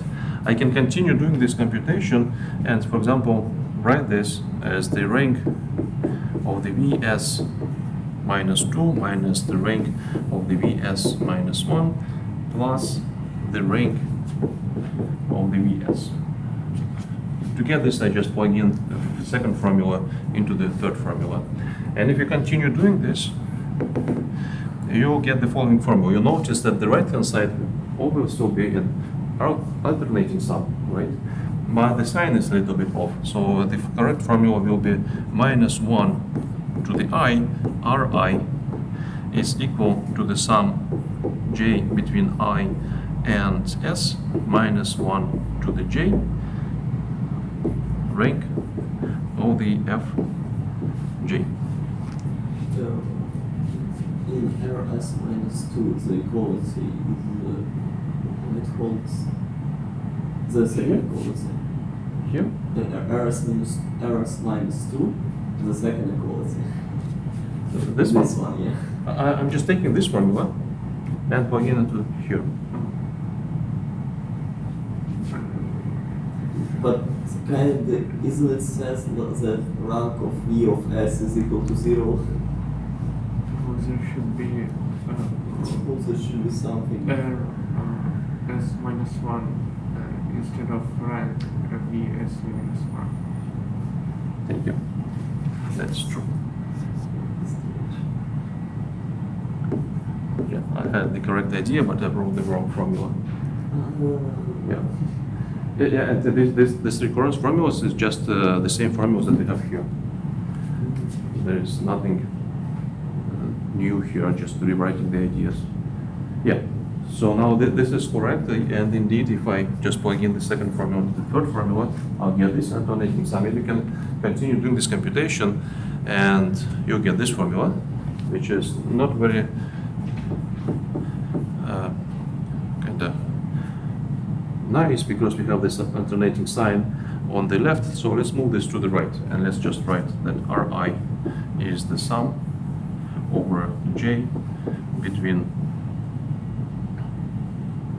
So is this?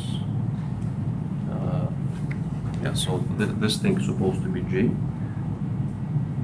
Just back then writing. So this is J, and the first index is I. So J from I to the S. Now we have minus 1 to the J minus I,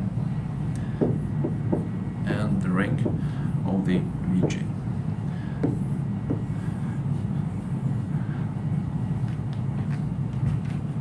Okay, so let's take this as a definition, and let's call this expected rank.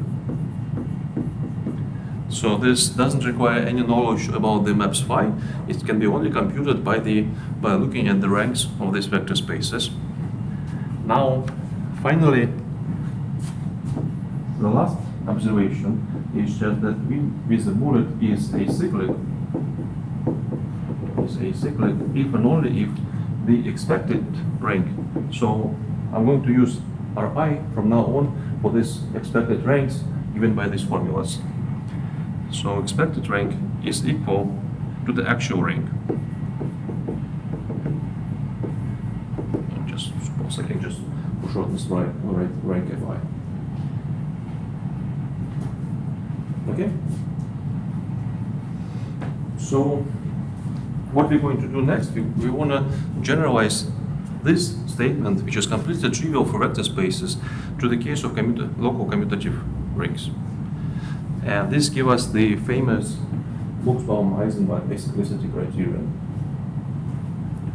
But before we do this, we kind of first prove single proposition, but it's not for acyclic, but for the split acyclic complexes. So let me say that F with a lower bullet is the complex. S, phi S, the Fs minus 1,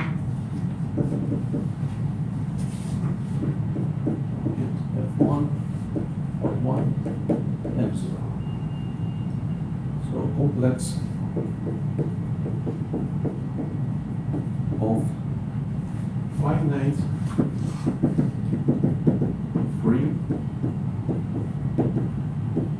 R modules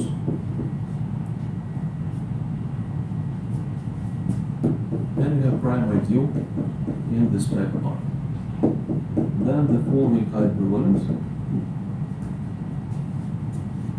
So first you take this complex and you localize this at the prime ideal, which is by definition, we haven't discussed localizations before, but this is as for modules, by definition, you take complex and you take a tensor product with the local ring. So this is split acyclic.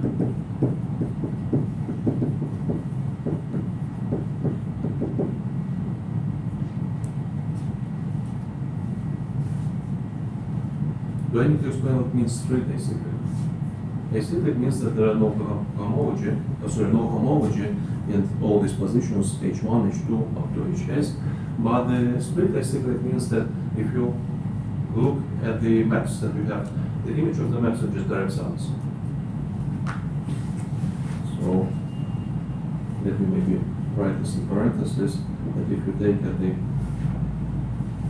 phi I plus 1 tensor Rp, this maps, apply this to the phi I plus 1 tensor Rp.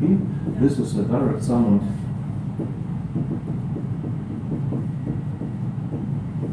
in the next module, so in the Fi tensor product Rp. This is what it means to have to be split. Well, the definition works only for free models. Well, this is complex of free modules. Yeah. Okay. Well, in the general statement that the Pavlov matrix is also for complex of free modules. But it won't be condition that this is split acyclic, just acyclic. And the second condition is that the minor ideal for the minus of the size Ri, where Ri is the expected rank that we defined before, for the phi I is not contained in P. And this is for I equal to 1 up to S. So, moreover,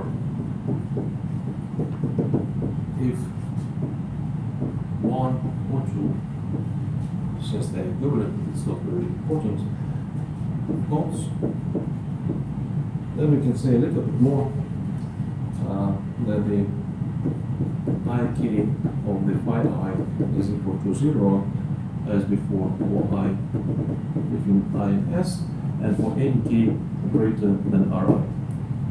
So moreover part I don't really need to prove this, it follows from previous propositions what we did before.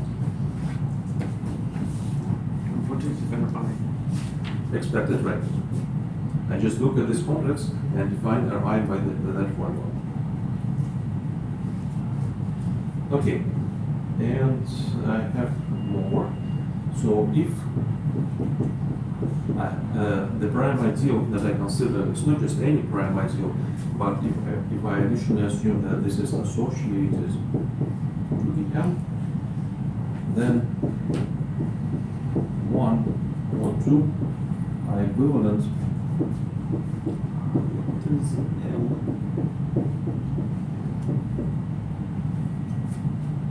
M is a module, finite module. Some. Fine. Some finite module. Okay. Okay. So, some finite module.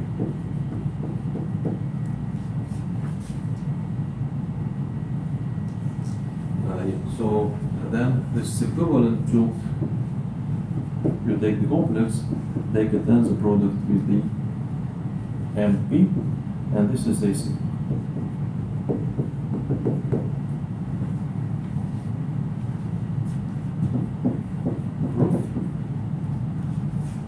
Again, all the computations are about the local rings that I get after localizing the prime into P. So I'm going to say that without loss of generality, I'm going to think about my ring as a local ring and the ideal P as a maximal ideal. Yeah, the last assumption. It's for any P in stated M of not just one. No. If you take a prime ideal which is associated to the M, then the three conditions are equivalent. And the localization. This localization is this or the last condition. Okay. So let's see how 1 implies 2. Well, first observation, here we know that this localization is, well, I agree that we don't write localization, so I can say that the complex that we consider of free modules is split acyclic, but then this implies that if I take this complex and take the tensor product with the residue field, this is also split acyclic.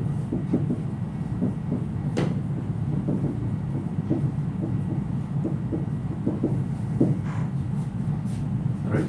Because if you have a split acyclic complex, well, you can split the short exact sequences of free modules. You individually take a tensor product with the field, and then you can combine it together with the P into the complex. So condition that this is not just acyclic but split acyclic is important to get this observation. Why is the rest of the field is flat? Is the rest of the field is flat? Is it our assumption? Like when This thing is almost never flat. Okay, so The idea is not that this is flat. The idea is that this is split acyclic. So Yes. it means that we can think about this complex as combined with the short exact sequences Yes. of three modules, and the short exact sequences splits. So you individually they can dance a product with the K and then combine them together. This is indeed heavily used. This is split acyclic, not just acyclic. Okay, so this is split acyclic to a complex of course of vector spaces. And since this is just vector spaces, we know that the expected rank Ri is equal to the actual rank of the phi I.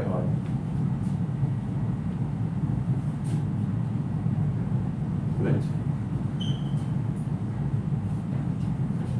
But if the expected rank is the actual rank, by what we already proved before, we know this. So hence I R. We know that if we compute the minor ideals for the ring, then this is not contained in P. So this was what was propositional corollary that we proved before. I guess that was proposition. Not the last one, but the one before corollary. Okay, so this is the O. I need to say that one implies two. Now, let's go in that direction. Let's see that 2 implies 1. So this is the proof by induction. Induction on the length of this complex S. So induction on S. So we assume, so I have condition 2, I want to derive 1. So I assume that I already know this for the S minus 1, or for the length which is this length minus 1. So I can say that I have this complex where I go not to the F0 but stop at F1. So this is split acyclic. Okay? So this is by induction.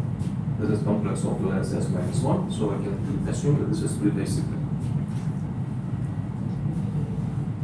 If this is split acyclic, then F1 is isomorphic to the image of phi 2 plus the co-kernel of the phi 2. Right? Well, this is clear, right? Because we assume that this is split acyclic, so image of phi 2 is a free direct summand here in the F1, right? So then we have the second summand. But what's the second summand? The second summand, if we obtain if we take the quotient by the image of the phi 2, so this is phi 2, right? So the second summand has to be co-kernel of phi 2, because summand is just the quotient by the first summand. Okay, so we have this, and then we can say that co-kernel of the phi 2 is free. Right, so this is a summand in the free module. The ring is local, so this is not just projective, it is actually free. And of course, from this formula, we can read the rank of this free module. The rank, so free, say, of rank, this will be rank of the F1 minus R2, right, which is the image, the rank of the image of the phi 2. But if you just go back to these recursive formulas for the expected trains, this has to be R1. So co-kernel phi 2 is a free module of the rank R1. That's the first observation. But that's not enough. We need another observation when we combine them together. Okay. Since we have this condition I R1 phi 1 is not contained in the P, again, this is a proposition where we have this statement about the free direct summit. Proposition before corollary. So we can say that the image of phi 1 has a direct summit. So let me just write that this is isomorphic to the U plus C. So U is free of rank R1. Right, so by that proposition, we know that there is a summand of the rank R1, and this summand has some complement, so let's just call this complement C. What is U plus C is equal to what? This is image of phi. Phi 1. Phi 1. Yeah, phi 1.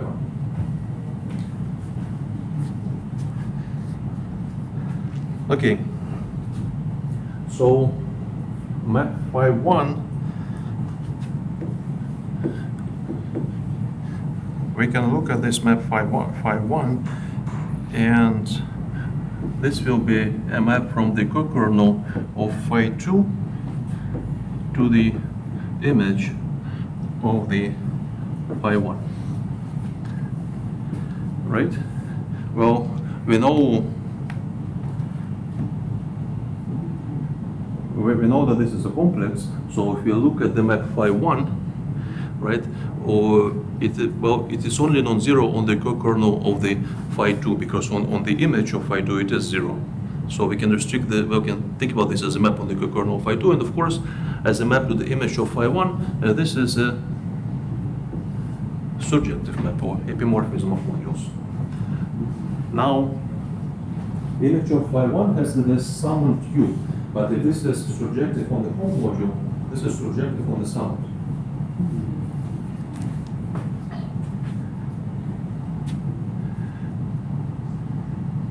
Now we have map from the co-kernel of the phi 2, the same thing to the U, and this is still surjective, right? So I can take this image of phi 1 and say projection the summand U, this is still a surjective map. Now what we have, these things both are free modules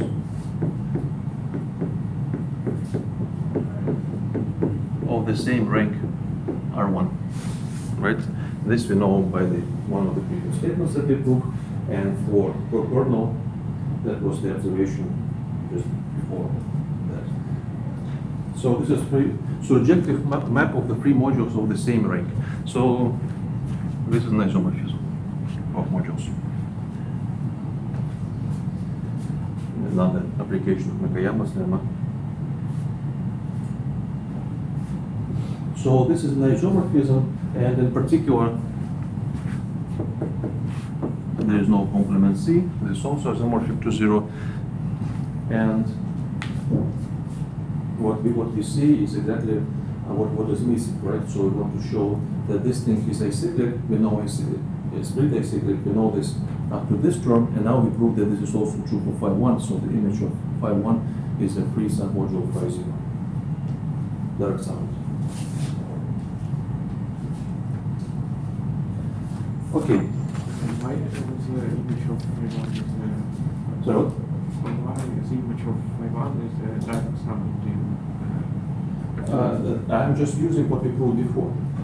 This was proposition from which we derived an interesting corollary. So 2 propositions ago. Okay, so finally I need to, moreover part of the set is trivial. immediately follows from what you already know. Finally, we need to show that 3 is equivalent to 1 or 2, say 1, if you have this additional assumption.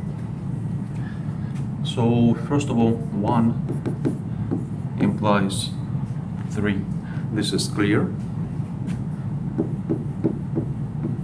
Right? If this was split acyclic, you take a tensor product with anything, this is still acyclic. So this is nothing really we need to show here. So the non-trivial part is that 3 implies 1. So this is again by induction on S. Condition 3. F tensor ME. Yeah, are equivalent to 3. That the tensor product with module M localized at P is acyclic. So by induction on the length of this complex, so by induction on S, let me say that F prime with the bullet is just the complex that we considered before, where we drop F0 and the last term is just F1. Okay, so then if you look at this kind of truncated complex, take a tensor product with M, then this is acyclic, right? It was acyclic, even this thing was acyclic, so clearly this is acyclic for the subcomplex. We just MP. Well, I assume that I already in the local situation of this full proof, so don't need to write this. So this is acyclic, and we're doing induction, right? So I know that this is length S minus 1, and I suppose that this implies 1 for this smaller length. So by induction,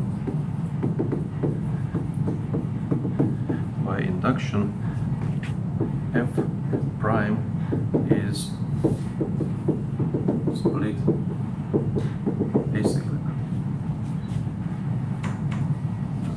So if this is split acyclic, then the co-kernel of the phi 2 is free.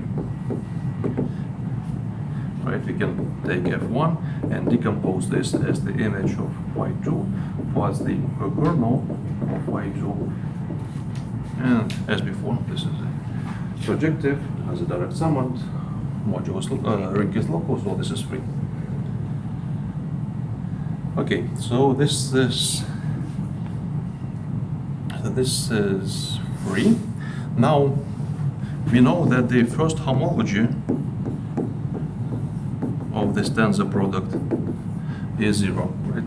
This is our assumption. This is acyclic. So that there is no first homology. Now, if there is no first homology, I can express this by saying that I have short exact sequence. I have 0, F1 tensor M, take a quotient by the image of the phi 2 tensor M, and this is embedded into F0 tensor M. I'm just saying that there is no first homology here. You can replace this image by the kernel, right? And then if you take a quotient by the kernel, this is embedded. Now I want to rewrite this image a little bit differently. For this, I just essentially take a definition of the kernel. So I have F1 map phi 2 to the F2 map phi 2 to the F1. Then I have co-kernel of the phi 2. And then I take this thing and take a tensor product with M and use the right exactness of the tensor product. I'll get phi 2 tensor M here, sorry, F2 phi 2 tensor M, F1 tensor M, and then co-kernel of the phi 2 tensor M, 0. Okay, so now I can see that the image, so I use exactness at this term, and I can see that if I take a quotient of this thing by the image of this map, I'll get precisely the co-kernel, right? So I can go back to the star and rewrite the star differently. And that would mean that 0 co-kernel of the phi2 tensor M is mapped to the F0 tensor M. So this is an injective map.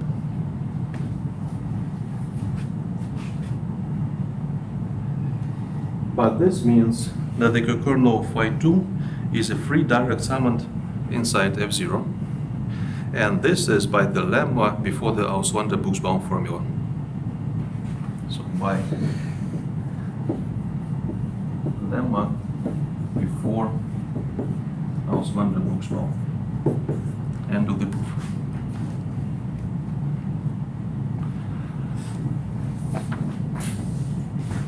Okay, so this kind of preliminary version, but I'm going to use this version to prove the main theorem of this whole section.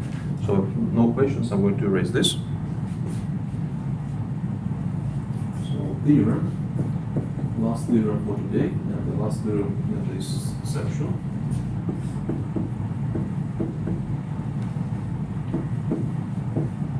Buchsbaum Eisenbart.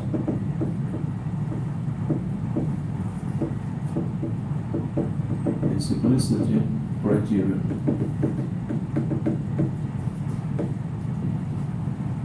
So let R be an Noetherian ring.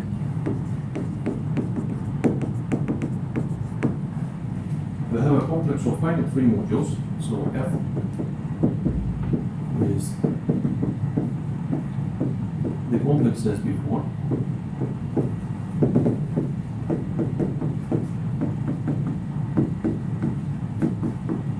Complex of finite free modules.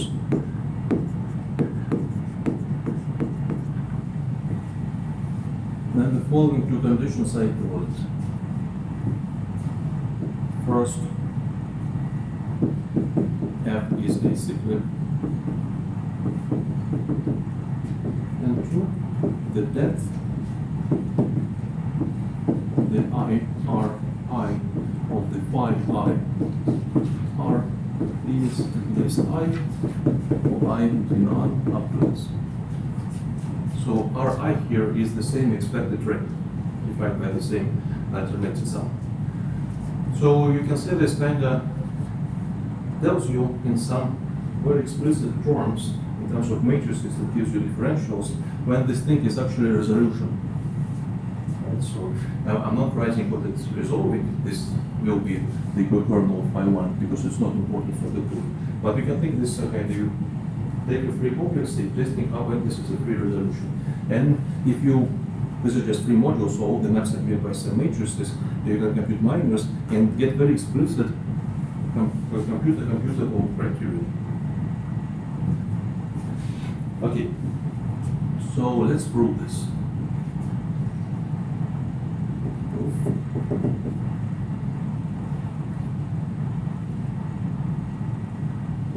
One implies two. This is a little bit easier, but simplicity is kind of huge condition, so it should be easier. Okay. If this is acyclic, again, by splitting it to short exact sequences, I can say that Ri is actually equal to the rank of the phi I. So the expected rank is the same as the actual rank.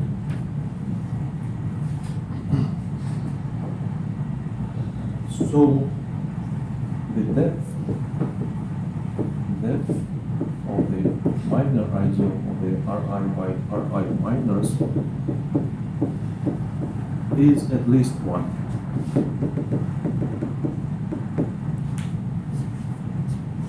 Look at proposition that we proved before. This was crazy. Okay. One proposition before. One was before the previous one. The second one condition is larger or equal than 1 or than I. I. So this is I.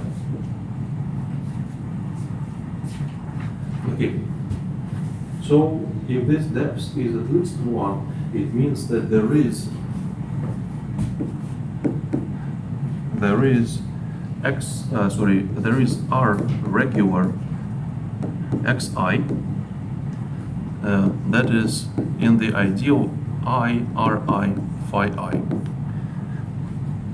Right, so that is at least one, so there is at least one regular element, non-zero divisor, so let's call this element xi. And then I can look at the product, so let me say that the x is just the product of these xi's. Then of course, since it's a product, this x lives in all these minor ideals that we consider. And this is our regular, the product of regular elements is regular. Now we have a trivial case that we need to eliminate immediately. The trivial case is the following. If the x is a unit, so lives in the R star, well, if the x is a unit, you can kind of by induction, if you take product of two elements and then you can decree this is a unit, then these two elements are also units. So then xi are also units, and this is for any I between 1 and s. So if actually the elements that we consider are just units, it means a very trivial case. It means that the minor ideal, well, contains a unit, so it can side with the ring, and if this can side with the ring by our depth convention applied to a module, that in this case just a ring. So our depth convention is that the depth of the I R is infinity. Right? So in this case, everything is trivial. So we can say that this product x is not a unit. So otherwise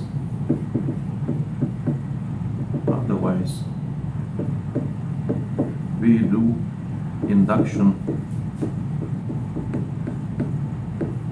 on the length S.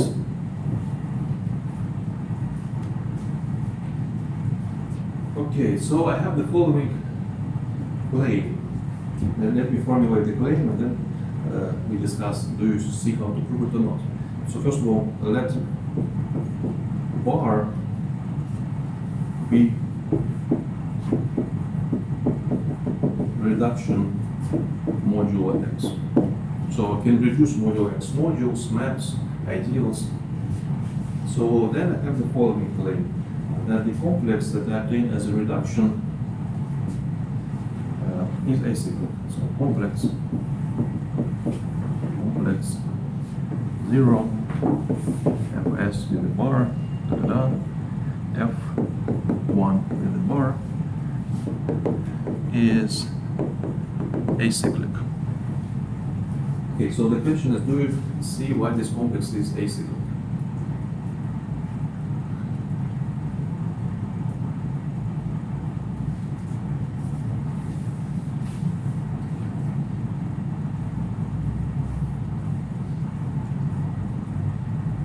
What are homology when you take this reduction modulo x?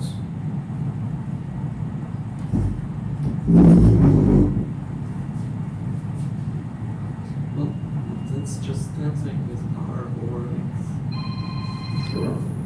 So but what it is?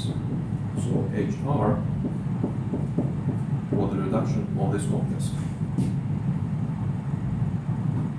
Well, it's AHIF tensor R.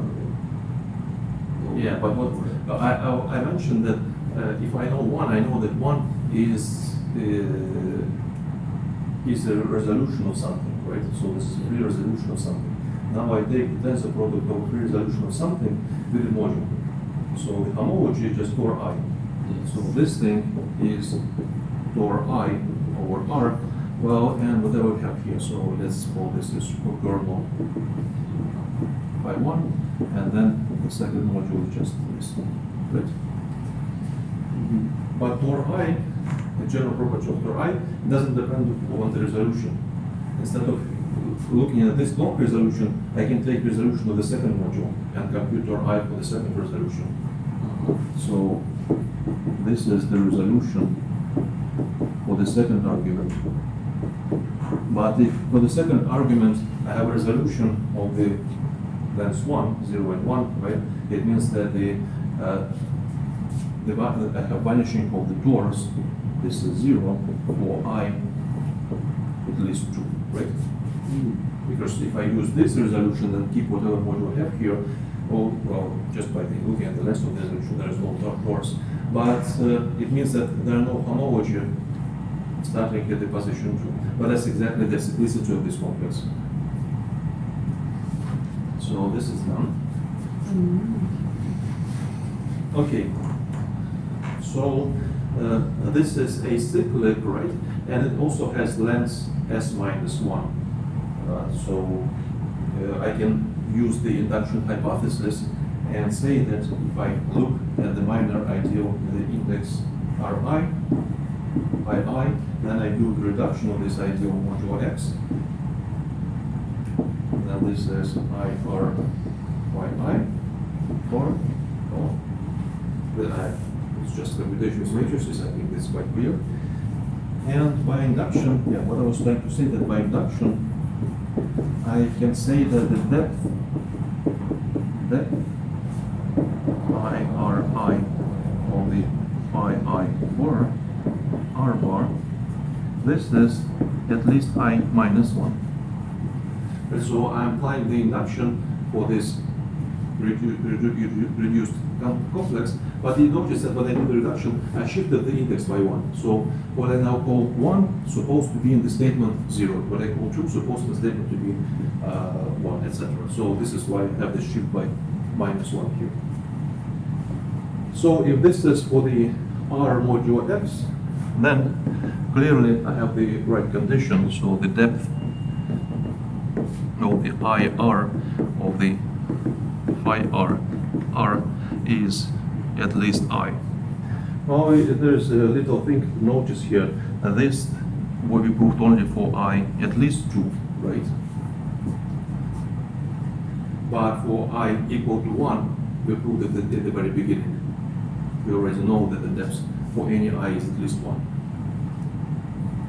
So combining these two things, we will get the full proof that 1 implies 2. Yeah, in the end, like by induction, depth of I,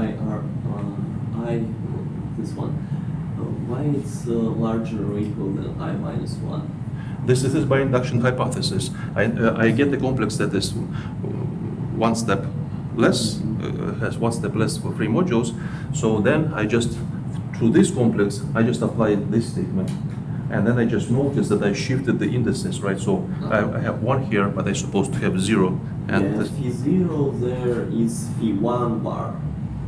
Yeah. Okay. So this shift of indices leads to this I minus 1. Okay. I want to finish the proof that 2 implies 1 today. I hope I can do this. Well, first we start with a little remark that actually we know that Ri are non-negative. Indeed, if we assume that Ri are negative, then we will obtain that the Ri plus 1 is greater than the rank of the Fi by that recurrence relation. And so this will give us a contradiction, because we will see that the I plus 1 of the phi I plus 1 is 0. Okay, so the proof is again by induction. So by induction, assume the following, that we have shorter complex as before. I just dropped the last term. So assume that this is acyclic. Then let me, by definition, say that the module Mi is the co-kernel. So I define this module as co-kernel of the phi I plus 1. So then I can rewrite this mi. So since this is co-kernel, I can write this as fi modulo the kernel of the phi I.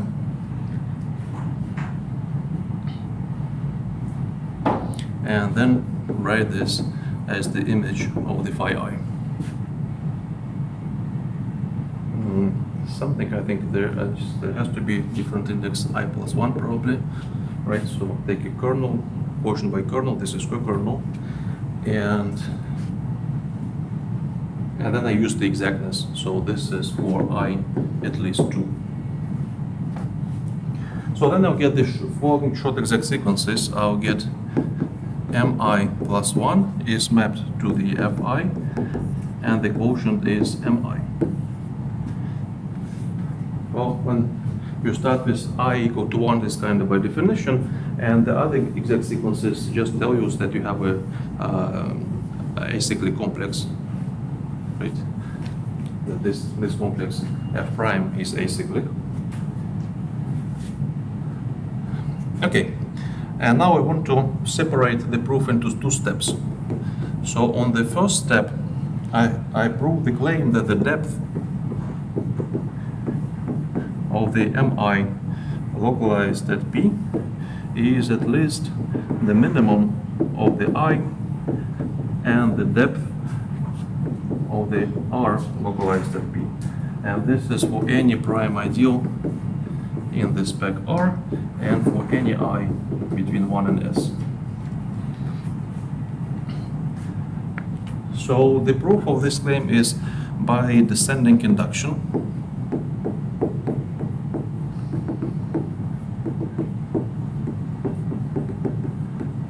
Right? This means that I start with the case when I is the largest, is S, and then I go using the short exact sequences to the previous I. So the case when I is equal to S, well, this is of course a trivial case, right? Because in this case, this is just a free module. Right, so yeah, so this case is clear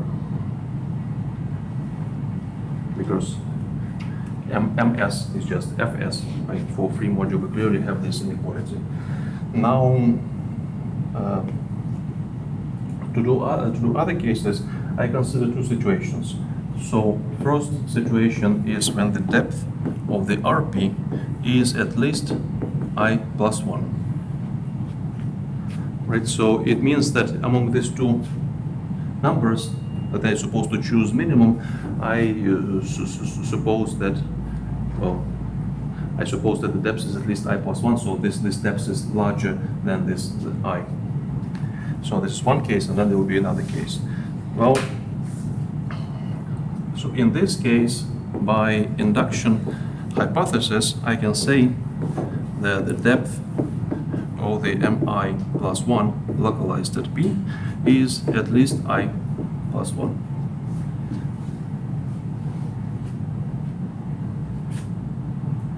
Why depth of RP is larger than I plus 1? By induction hypothesis, I'm doing induction from S, I'm going to S minus 1, S minus 2, etc.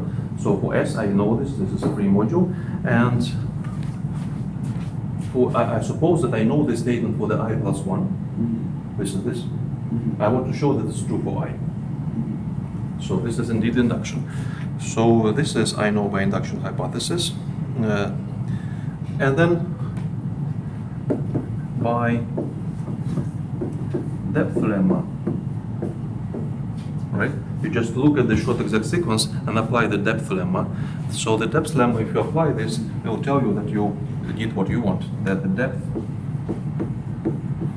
of the mi localized at P, well, not exactly this, you need to localize this, but it's still exact,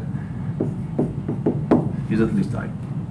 And so the depth lemma applied to this thing to tell you that the depth of this thing is the minimum between depth of this and the depth of this minus 1. I still don't understand why depth of RP is larger than the I plus 1. What? Depth of RP. This is not I'm trying to prove. This is the assumption. If it's true, Yeah, then so we if- finish the proof. So I consider two cases. I consider one inequality and the other case is what is not covered by this. So, and the other case, of course, so in this case, the proof is complete. Now, the other case is that the depth of the RP is less or equal than I. So, by hypothesis, meaning the hypothesis in the statement about the depth, right? We can say that I, Ri plus 1 phi I plus 1 is not contained in the P. Right? Well, that is because, well, the depth here in this local ring is less or equal than I. By the hypothesis, the depth of this thing is, and we apply this to the notice index is I plus 1. So the depth of this thing is at least I plus 1. But this is impossible. It's not possible to find the sequence of the length I plus 1 inside P. So the only possibility is that this is not contained in P. So this is not contained in P then, but we can notice that the ring of the Mi plus 1 is the same as the ring of the Mi. Yes, ring I plus 1. And this is Ri plus 1. Or for example, you can, looking at the short exact sequence, you can notice that the recurrence relations for rings of the Mi are the same as for the expected rings. So we can apply one of the propositions that we proved before to conclude that the minors for the Fi plus 1 of the size k are equal to 0 if k is greater than the ring. There was a statement like this, that all these minor ideals are 0 if the index for the minors are greater than the ring. Okay. And then again, let me just say, by one of propositions before, just exercise, localize the correct proposition. Mi localized at P is free. That's one before we derive corollary about projective modules. Yeah, so this is free. And if this is free, then of course the depth of the Mi localized at P is equal to the depth of the ring. And this is again enough to conclude that this step, what we have in step 1 is correct. Okay. Finally, there is step 2, which is not very long, so I want to finish this proof today. So I think I'm out of time, but give me just maybe 3 more minutes. So to finish the proof, I need to show that H1, which is first homology of the complex F, is 0. If I can do this, then I'm done, right? I know exactness on all positions except the first one by induction, but the position of that one is not clear at the moment. And to do this, to prove this, I actually need the first step. So, first of all, we have short exact sequence 0, H1, co-kernel of the phi 2 image of the phi 1. You probably know that you can define homology as you take the image and take portion by the kernel. You can do this the other way around. You can get a canonical map from the co-kernel of the map to the image of the previous map, and the kernel is homology. If you haven't seen this before in homological algebra, that's a nice little exercise to check this. This is actually an exercise in abelian categories. It's true in any abelian category.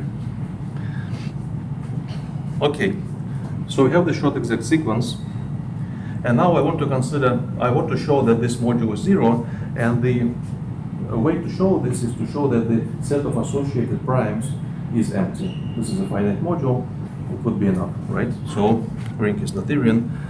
So the goal is to show that associated primes is an empty set. So now, if depth of the RP is at least 1, then what we can say? Well, we look at the short exact sequence that I just wrote. By the way, this kernel of phi 2 is the same thing as M1. So the depth of this thing is at least 1. Hence, by the depth lemma, the depth of H1 is also at least 1. So by depth lemma,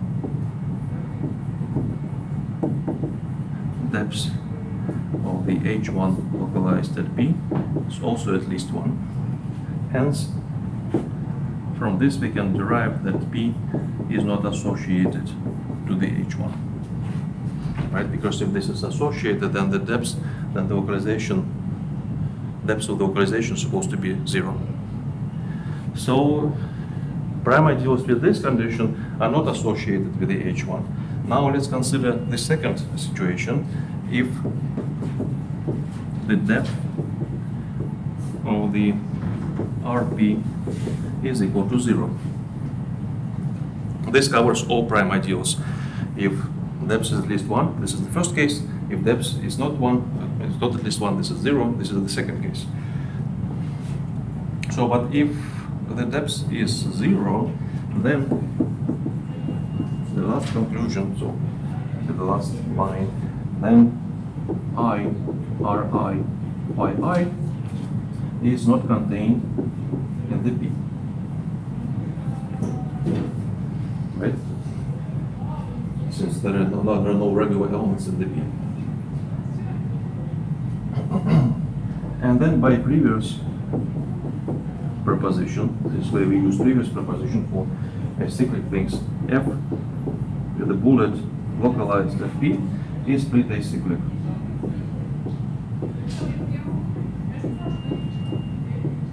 Split acyclic. But if this is split acyclic, then H1 localized at P is isomorphic to 0. The end of the proof. Okay. So this was the last case we reduced to the previous proposition. So this is split acyclic. In particular, there is no first homology. So again, the idea is I tried prime ideals with this condition. I tried prime ideals with this condition. Together, these conditions cover all possible primes. So whatever prime I try, I'll get the prime is not associated, right? So here I directly know that this is not associated. So this is not associated. So, like, yeah, if depth RP is larger than 1, why is F bullet is acyclic? How is it used? In this case? Yeah. Well, in this case, I want to show. I'm not showing this is acyclic in both cases. I'm just saying essentially that there are no associated primes for the H1.